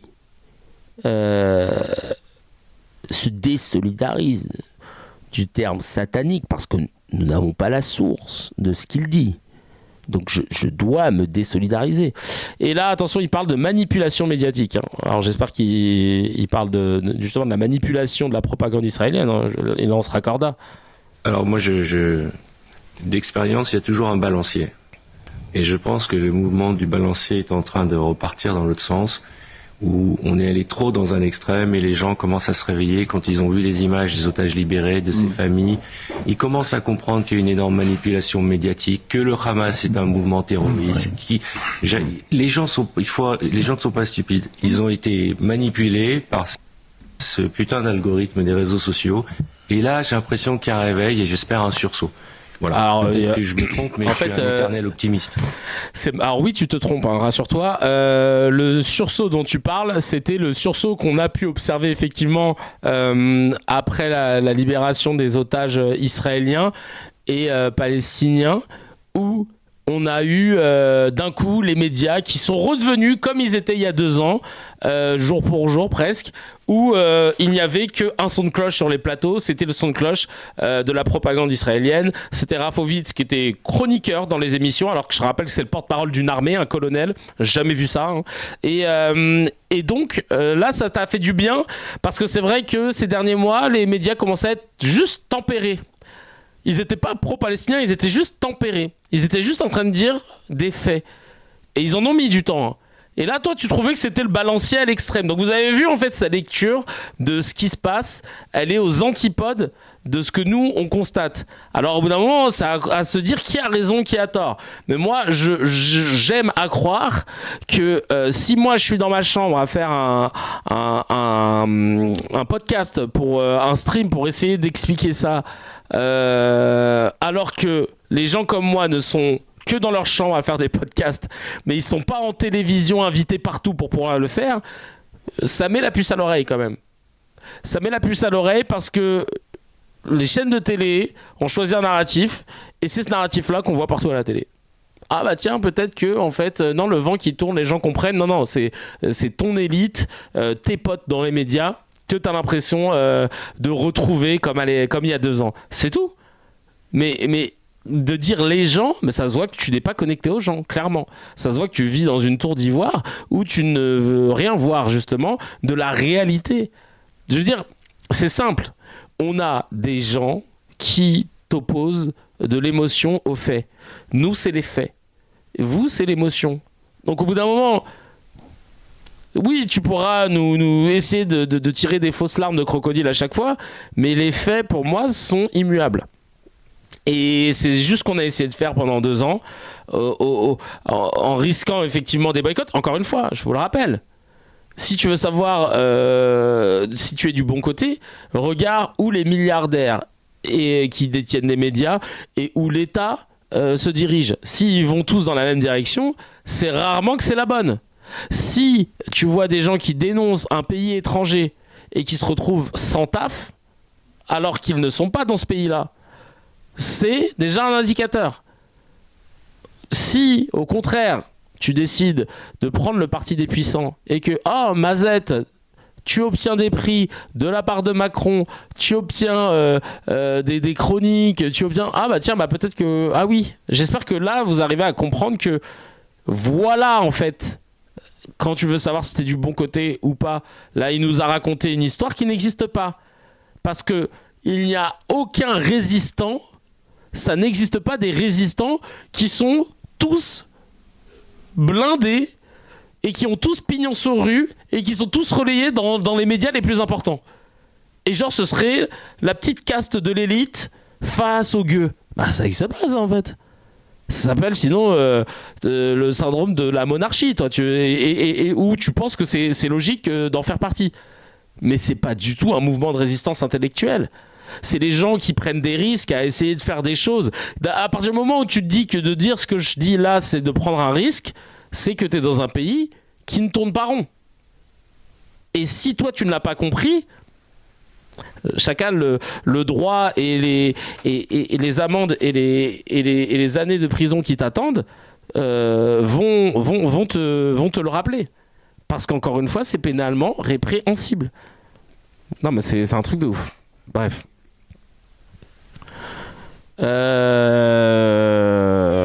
Quoi d'autre? C'est triste d'avoir une vision aussi distordue de la réalité. Il y a Daniel Garcia sur le Telegram qui dit « Finalement, c'est l'algorithme qui a tué ces milliers de civils palestiniens. Merci beaucoup pour cet éclaircissement. » Ayman qui dit « À part mentir H24, ont-ils un autre projet ?» Et là, c'est la catastrophe. Pascal Pro en roue libre, il dit que les musulmans sont antisémites. Et là, pour le coup, Arthur, homme de télé et d'expérience, il n'est pas tombé dans le piège. Si, j'en ai une. Je pense qu'il a peur. Mais il a peur en France de soulèvement d'une certaine partie des Français qui sont effectivement d'origine, qui sont des musulmans. Oui, dis-nous. D'origine musulman, oui, je pense qu'il a peur de ça. Mais dire ça, déjà, ça sous-entendrait que les musulmans sont antisémites, ce qui n'est pas le cas. Je pense qu'il en a peur, je ne dis pas ça, je pense qu'il... Il y a une partie. Je pense qu'il en a peur, oui. Je pense et c'est la rebeu de la bande anciennement musulmane, potentiellement, qui... S'il y en a, Arthur, il y en a, attends, non mais... Qui le guide? Les islamistes peut-être, mais moi je pense qu'il y a une immense majorité, la très très grande majorité des musulmans de France ne sont pas antisémites. Mais entendons, nous sommes d'accord, mais les minorités actives existent je peux... Nous sommes d'accord, mais les minorités... tu sais, il a dit l'immense majorité. Oui, la minorité, elle existe. Bah oui, il y a des minorités de Babtou qui sont racistes, une minorité de Juifs qui sont racistes, une minorité d'Asiates qui sont racistes, mais on s'en fout. C'est comme c'est de la minorité, qu'est-ce que tu veux qu'on fasse? Et lui, il veut... Non, mais même la minorité, c'est la majorité. Il n'y a pas d'autre... En fait, il n'y a pas d'autre explication si on se dit les choses. Vous savez, quand il y a eu la mort du pauvre petit Naël, ou quand on a gagné... Après, Arthur, il est très malin. Parce que quand il a vu qu'il postait en boucle des trucs de propagande de la DDF, de propagande israélienne, il a bien fait attention, quand il reprochait aussi aux artistes qui ne prenaient pas position, de prendre position dès qu'il y avait un truc musulman, machin. Mais moi, et là c'est purement personnel, c'est un avis que je vous donne, je sens que c'est une technique de... vous avez vu ? J'ai parlé là quand il y a eu les têtes de porc devant la mosquée. Donc voilà, c'est pour vous montrer que tout m'indigne. Alors que, l'ayant suivi et connu pendant des années, ayant travaillé avec lui, je ne l'avais à l'époque pas vu prendre tout le temps des positions pour des faits divers. Donc là, je pense que c'était vraiment pour encore plus appuyer le fait que personne ne le soutienne dans sa cause. Clairement, je pense que c'est exactement je pense que c'est tu le vois qu'il n'y a pas de, dans la façon dont il dit, il n'y a pas un aplomb. Il y a ce truc de disclaimer, comme quand Pascal Pro, pour éviter les problèmes avec l'Arcom, va dire le modérateur que je suis est obligé de vous dire que la chaîne ne souscrit pas à ce que vous venez de dire, mais vous pouvez continuer. Et c'est un peu ça, quoi, tu vois. Et la Coupe d'Europe de football ou le soir de la fête de la musique, on a brûlé plus de boutiques et de voitures en France que depuis le début du conflit israélo-palestinien. Donc franchement, moi j'ai trouvé que sur ce sujet-là, les gens étaient très très très en retrait. C'est mon avis. Oui, non, mais les banlieues ne se sont pas soulevées après le pogrom, puisque encore une fois, leurs intérêts et leurs codes dans les quartiers ne sont pas du tout politisés, en tout cas pas orientés vers le conflit israélo-palestinien. Mais il y a le conflit. Quand même une part, chez les Français de culture arabo-musulmane qui est antisémite. Il y a des sondages qui le prouvent. 20% d'entre eux expriment de la sympathie pour le Hamas. 28% d'entre eux qui fréquentent régulièrement les mosquées expriment de la sympathie pour le Hamas. Et tout à l'heure, vous parliez de quelles études là? Parce qu'on a juste des chiffres, mais... Jeunes et de leur vide existentiel et qui donc s'identifient à un combat. Moi, je crois plutôt qu'il y a une réelle conscience politique qui... par la voix de ces jeunes. Oui, c'est IFIAC, on voulait être sûr. Qui estime, que l'islam est une religion des opprimés et que ce conflit entre Israël et la Palestine a suscité l'ire de l'Oumma, puisque l'Oumma, la communauté des croyants, lorsqu'il y a un conflit entre belligérants musulmans, elle ne se prononce pas. Lorsqu'il y a un conflit entre belligérants non musulmans, eh bien là, évidemment, ça suscite ce qu'on a vu de Toronto à Istanbul, en passant par Paris, l'Angleterre et tout l'Occident. Donc il y a, une convergence des luttes qui s'est octroyé le droit, en raison de ce conflit, justement, de manifester son antisémitisme. Sonia Meshber là qui veut garder sa place. Hein. Elle s'est dit il y a Imran qui dit Arthur qui a l'air de découvrir qu'il est sur une chaîne de gros faf. Et Aymen, le demi-tour à 180 degrés d'Arthur qui laisse Pro tout seul dans la merde. Il est fou, Pascal, il a cru qu'Arthur il allait finir ses jours sur CNews, il a confondu avec Paul Amar, je te jure. Il a dit, non, moi je fais VTEP après, donc là Chacal, je peux pas aller dans ton truc. Sinon, les seuls gars que j'ai, Boudère et Tariq, il me reste que eux, là, ils seront plus là. Hein. Personne pour demander, elle sort d'où ces chiffres, évidemment. Hein. Soutenir la résistance et fréquenter les mosquées égale antisémite. Hein. Toujours une chamelle pour rajouter une couche. Ce terme. NTM. Et on est... Oula, ouais, trop d'insultes. Et voilà. En gros, il était pas content. Non, mais c'est triste. Hein. Franchement, c'est triste. En fait, pour finir sur ce sujet, ce qui est triste, c'est de voir comment on peut remixer une histoire, être dans une paranoïa qui fait que toi, t'es persuadé être du bon côté, sans te rendre compte de tous les privilèges que tu as, dont tu bénéficies, qui te permettent de chouiner au boycott, de chouiner que les artistes soutiennent pas machin, et t'es invité partout, Chacal, pour le faire. Citez-moi, si tu veux vraiment comprendre comment médiatiquement et politiquement ton pays s'est arc-bouté autour de la guerre à Gaza, qui a été faite une guerre et un génocide de la part d'Israël, et on le dira, on le répétera jusqu'à que la CJ le tamponne et on sera tranquille, même si tous les faisceaux nous montrent que on converge justement vers cette décision. J'ai envie de te dire, cite-moi un animateur ou une animatrice télé qui produit aussi,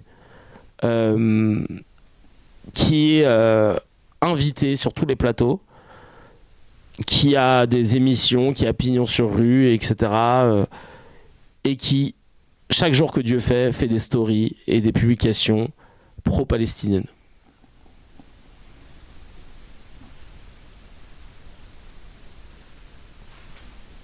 Voilà, le silence en dit long. Il n'y en a pas. Il n'y en a pas. Parce que ça ne pourrait pas exister. Parce que les rares personnes, souvenez-vous, ne serait-ce qu'un journaliste de TV5 Monde qui, face à Vrafovitz, le renvoie une punchline dans la tronche en lui disant « Ah, donc vous utilisez les techniques du Hamas, en fait ?» Il s'est fait suspendre. Jusqu'à ce que l'Arcom dise « Bah non, il a fait son boulot, il n'y a pas de... » Et c'est pour vous dire à quel point ça va loin. Jusqu'à ce qu'il y ait un bandeau où il y ait écrit « Otage palestinien » sur France Info, que... directement Caroline Yadan fanfaronne en disant oui, j'ai appelé la directrice de France Info, elle a tout de suite tout changé, elle a dit t'inquiète pas, je m'en occupe, machin. Jusqu'à ce que il y ait des Guillaume Meurice pour une vanne sur Netanyahou ou sur son petit chibre qui se fasse virer de l'antenne. Et la liste comme ça, elle est longue. Quid de gens qui ont tenu des propos pro-génocidaires, qui ont fait une apologie aux crimes de guerre, aux crimes contre l'humanité, en disant une bombe du Hamas c'est pas pareil qu'une bombe d'Israël, et que les enfants préféreraient mourir sous les bombes de gens qui cherchent la liberté. Il n'y a pas de génocide à Gaza, il n'y a pas de... Hein, Raphaël Antoven, Caroline Forest, tous ces gens, Barbara Lefebvre qui dit moi je pense qu'il faut nettoyer la bande de Gaza comme l'a dit Trump, hein, il faut tout nettoyer, et ceux qui veulent rester, ceux qui veulent partir ils partent, et ceux qui restent bah tant pis pour eux. Apologie au nettoyage ethnique, apologie au génocide, et elle reste à l'antenne, alors que un ancien collègue, Mehdi Guezard, pour ses propos tenus sur une chaîne algérienne par rapport aux Marocains, il s'est fait virer d'RMC, de la même émission. Donc en fait, tous ces éléments qu'on a réunis dans la Cuenta depuis 2 ans nous montrent que oui, il y a un parti pris, celui du système médiatique et politique pour la cause israélienne, qui s'est ensuite évidemment qui a périclité avec le temps parce que pression populaire, parce que en fait on a accès aux infos et on ne bouffe pas votre narratif. Et comment tu peux encore aujourd'hui nous dire ouais, le vent tourne, machin. Non, mais je pense que vous n'avez pas compris, cher ami. Mais le vent, oui, tourne, mais pas dans la direction auquel tu crois. Et il faudra répondre de tous les actes de mensonges et de manipulation. Parce que d'être pro-israélien, encore une fois, je n'ai jamais eu de problème avec ça. Enfin, parce que je peux pas... encore une fois, je vous l'ai déjà dit, quand on a un attachement à un pays et qu'on a grandi dans une culture, etc., c'est très compliqué de se remettre en question. Donc que naturellement tu sois attaché, enfin évidemment, t'as plus de 1200 personnes qui se font massacrer, etc., ça te laisse pas indifférent. Et c'est normal. C'est humain, en fait, que tu sois israélien ou non. Là où je pointe du doigt, c'est que à partir du moment où, et ça c'est Arthur qui le fait, tu partages des vidéos qui ne sont pas sourcées et qui ne sont pas signées de propagande, je le dis bien, hein, les mêmes vidéos que Tapiro crée avec la DDF, les mêmes vidéos qui sont reprises et postées par Raphaël Enthoven sans source, des vidéos de propagande. À partir du moment où en plus tu vois un pays qui met des millions d'euros d'achat d'espace sur YouTube pour mettre des vidéos de propagande pour nous dire le Hamas ment, le Hamas c'est des terroristes, etc. Ils mentent, il n'y a pas de génocide, machin. À partir du moment où tu as des gens qui payent de l'argent pour influencer, franchement, la vérité normalement elle n'a pas besoin de ça. Hein. À partir du moment où toi tu relais ces images, tu relais ces photos, tu pointes du doigt toutes celles et ceux qui font la même chose que toi, soutenir une cause, mais que toi tu supportes pas que les autres soutiennent une cause, alors que toi tu le fais tous les jours que Dieu fait, et tu supportes pas que Manon Azem, qui est franco-palestinienne, soutienne la cause palestinienne, que tu l'affiches, après tu te retrouves dans une sauce parce qu'elle se fait menacer de mort, et là tu dis non, par contre on a le droit d'avoir des opinions sans menacer. Ah bah oui, mais nous on a tout, chacal. Quand tu dis avant le 7 octobre 2023 c'était la paix, c'était la paix pour toi, ouais. Mais en Cisjordanie, à Gaza, ça, tu crois que c'était la paix aussi? Ils étaient là, and I wake up in the morning, hop, attention, t'as fait une tuerie dessus avec ta fusil sniper. Oh, fais gaffe, c'est à moi cet Olivier. Tu croyais que c'était comme ça? Non mais... Quand t'as affiché des gens en story, comme il y a une Ignoa, juste parce qu'ils disaient putain, un hôpital qui a été détruit, et que toi ça t'allait pas dans le narratif, quand t'as envoyé des messages aux gens qui voulaient signer des pétitions d'appel au cessez-le-feu, à la libération des otages, comme celle que j'ai signée une dizaine de jours après le 7 octobre, et que tu me disais qu'elle était un peu border. Il y en a plein qui ont retiré leur signature. Et qu'après tu oses dire à la télévision non, moi je trouve qu'on peut appeler, moi je déplore que les artistes n'aient pas appelé au cessez-le-feu et à la libération des otages. Bah c'est ce que j'ai fait en fait, et tu m'as dit de pas signer la pétition, tu m'as déconseillé. Et ben ça moi j'oublie pas, et c'est peut-être pour ça que CKR après c'est encore plus renfermé sur ce combat, parce que enfin jamais de la vie tu vas me dire ce que je peux faire ou ne pas faire, et surtout pour des causes comme celle-ci. Et surtout, pour mentir après et nous dire, moi, ça me dérangeait pas que les artistes ils soutiennent les deux. Bah, c'est la pétition de l'UMA, c'était ça. Mais toi, ça t'allait pas. Et donc, de mentir comme ça, oui, de comparer Gaza avec la Russie, de dire que l'Israël mène la même guerre contre Gaza, contre les gros, comme l'Ukraine se tape contre la Russie, bah super. En fait, il s'est fourvoyé dans un mensonge et dans une paranoïa. Il en a été d'une violence vis-à-vis de toutes les personnes qu'il connaissait et qui n'allaient pas dans son sens. Et aujourd'hui, il ose dire le contraire. Moi, je vous dis que c'est faux. Et on en a apporté tout un tas de preuves. Alors évidemment, j'ai pas le droit de révéler des conversations privées parce que c'est passible de sanctions. Mais en tout cas, je vous dis ce qui a été dit. Ça, je peux le faire. Et c'est pas grand chose, hein. Mais voilà. Et donc, je pense que sincèrement, oui, le vent tourne, comme il l'a dit, mais je crois qu'il n'a pas compris de quel sens. Il n'a pas compris que là, c'était l'anticyclone des Açores qui est en train de remonter, hein, la tramontane. Ah ouais, là, tu sais pas, chacal. Parce que vraiment, ça nous a coûté de maintenir des podcasts tout le temps, de maintenir la pression. Malgré les insultes, malgré tu vois, le fait que tu dises que tu pourras potentiellement plus jamais faire de télé, de trucs comme ça, juste pour des convictions, parce que c'était trop, parce que vraiment je savais plus quoi faire au bout d'un moment, et je me suis dit vas-y, j'ai craqué. Et ouais, je pense que j'ai bien fait. Je pense qu'on a bien fait avec tous les cracks et que le travail qu'on mène, il n'est pas vain et qu'il y a de grandes chances qu'ils puissent même payer et que la cuenta sera salée. Je le dis et je le répète. Je le dis et je le redis, comme dirait Chalgoumi. On va passer au no comment. Je lis des news. Vous n'avez pas le droit de les commenter. 132, waouh, putain, de bon matin comme ça fait trop plaisir. Alors, qu'est-ce qu'on a ? Attention, vous pouvez mettre que des emojis. Mimomez, tiens, avant que tu arrives au taf, est-ce que tu veux bien me désactiver le chat ? Enfin, me désactiver le chat, à capter ce que je voulais dire. Ouais. On va passer comme ça au no comment. Donc, je rappelle le principe. Moi-même, je ne peux pas commenter. Merci beaucoup, mon frangin. Mahmoud Aboul Foul, un Palestinien de 28 ans, a perdu la vue à la suite de tortures répétées subies durant sa détention dans les geôles israéliennes.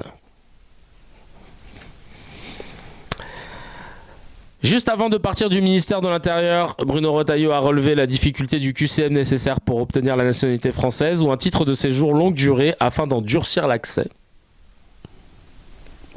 Pour celles et ceux qui étaient là au tout début, j'en avais parlé. Donc... Et enfin, France. La motion de censure du gouvernement présentée par LFI n'a été votée que par 271 députés, soit 47%, échouant de 18 voix pour atteindre la majorité absolue nécessaire pour faire chuter le gouvernement. 62 députés PS sur 69 n'ont pas pris part au vote. 18 voix. 62 députés PS sur 69 n'ont pas pris part au vote. Allez, un petit miel, hein, parce que... Oh, purée de pommes de terre, mais c'est pas vrai, ça. Oh là là là. Bah tiens, justement, en parlant du PS, une petite vidéo de Glupatate, là, vite, pour pouvoir nous soulager, là, parce que là... Les anciens partenaires du nouveau Front populaire, à l'inverse de vous, vont censurer. LFI va censurer, les écologistes vont censurer, les communistes vont censurer. Avez-vous encore quelque chose en commun ?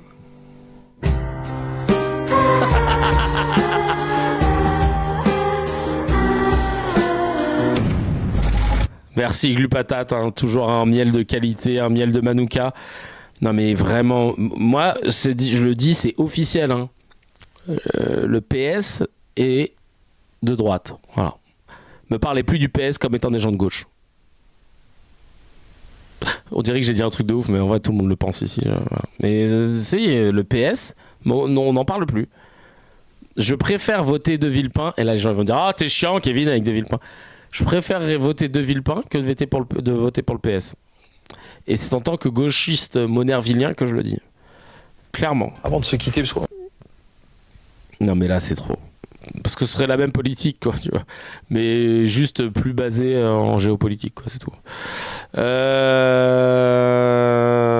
Alors, qu'est-ce qu'on va regarder là ? Sociotraite. Ouais, c'est des sociotraites, ouais, non, vraiment. T'as raté 2 heures d'émission, donc on arrive à la fin, désolé. Alors, pour finir, David Guiraud a mielé le plateau de BFM TV concernant les otages palestiniens et israéliens. Vous allez voir, c'est du miel, mais pour finir en beauté, ça fait plaisir. Avant de se quitter, parce qu'on a remonté votre fil Twitter sur l'actualité, vous n'êtes pas félicité de la libération des otages israéliens sur Twitter, David Guiraud ? Je m'en félicite parce que c'est un moment important. Mais vous l'avez pas écrit. C'est un moment important. Non, je l'écris pas parce que je suis pas d'accord avec ce plan qui est un plan colonial. Mais je suis heureux. Pas d'accord avec la libération des otages ? Non, je suis pas d'accord avec le plan Trump. Mais je suis heureux que les otages soient libérés. Je suis heureux que les otages palestiniens soient libérés. Mais les otages, vous avez dit otages. Oui, bah d'accord. Mais enfin, ils sont détenus illégalement. Enfin, en tout cas, comme des prisonniers de guerre. Et d'ailleurs, il y a quelque chose qui m'embête dans votre question, c'est que vous me demandez si je suis heureux pour la libération des otages israéliens. Je vous réponds. Et pour le cessez-le-feu. On me demande jamais si je suis heureux pour la libération des prisonniers palestiniens. Et pour le cessez-le-feu aussi. Absolument. Évidemment. Je suis heureux du cessez-le-feu, mais je suis pas heureux du plan Trump. C'est pour ça que je m'exprime pas. Des prisonniers, notamment les terroristes et les otages. Comment vous savez que c'est des terroristes ? Certains, il y a au moins 270. Comment vous savez que c'est des terroristes ? Ils ont été jugés par qui ? Ah bah oui, écoutez. Par quoi? Bah non, mais il y a Par des tribunaux militaires. Mais non, mais c'est des combattants. Ils ont été condamnés. Alors, il y en a beaucoup qui sont des combattants. Merci David Guiraud. Merci Charles. Le dossier, c'est des tribunaux militaires. Merci à vous. Aïe, aïe, aïe, aïe, aïe, aïe, aïe. Il a dit les termes en direct de la station thermale d'en face. Ça a fait pi, papa, papa, pi, oh là là, le scat. Ça fait du bien. Myriam In qui dit j'avais plus envie d'avoir un autre enfant, mais si j'en ai un, je l'appellerai David Guiraud Fabrice Arfi. Putain, ton fils, il va être là. Ma boussole, c'est le droit international. Parce que la délinquance au col blanc, tu sais, il va dire que ça tout le temps. Barakam qui dit the best of the best dans le milieu, on l'appelle le sniper. Et la rue à Jean-Luc qui dit à chaque fois il fait mouche. Macassel qui dit le GOAT. Comment ils l'ont écourté, c'était ridicule. Ah bah là, parce que c'était soit ça y est, ils partent en dépression. Donc, en tout cas, merci mille fois pour cet épisode 128, le dernier épisode de la semaine. On se retrouve lundi dans CKR, le podcast préféré de vos podcasteurs préférés. C'est un honneur, un privilège de pouvoir papoter avec vous à chaque fois. Franchement, merci pour la force que vous nous donnez. Et puis voilà, on se voit pour celles et ceux qui seront dispo. Demain, il reste des places, samedi 18 octobre, pour venir voir l'émission. Tout le monde le sait, le nouveau projet de la sphère CKR, une émission de jeu où c'est vous qui jouez en plus, ça c'est cool, et j'ai trop hâte de vous voir. Il reste encore des places, allez checker dans la description et je vous dis à très très vite. Ciao ciao.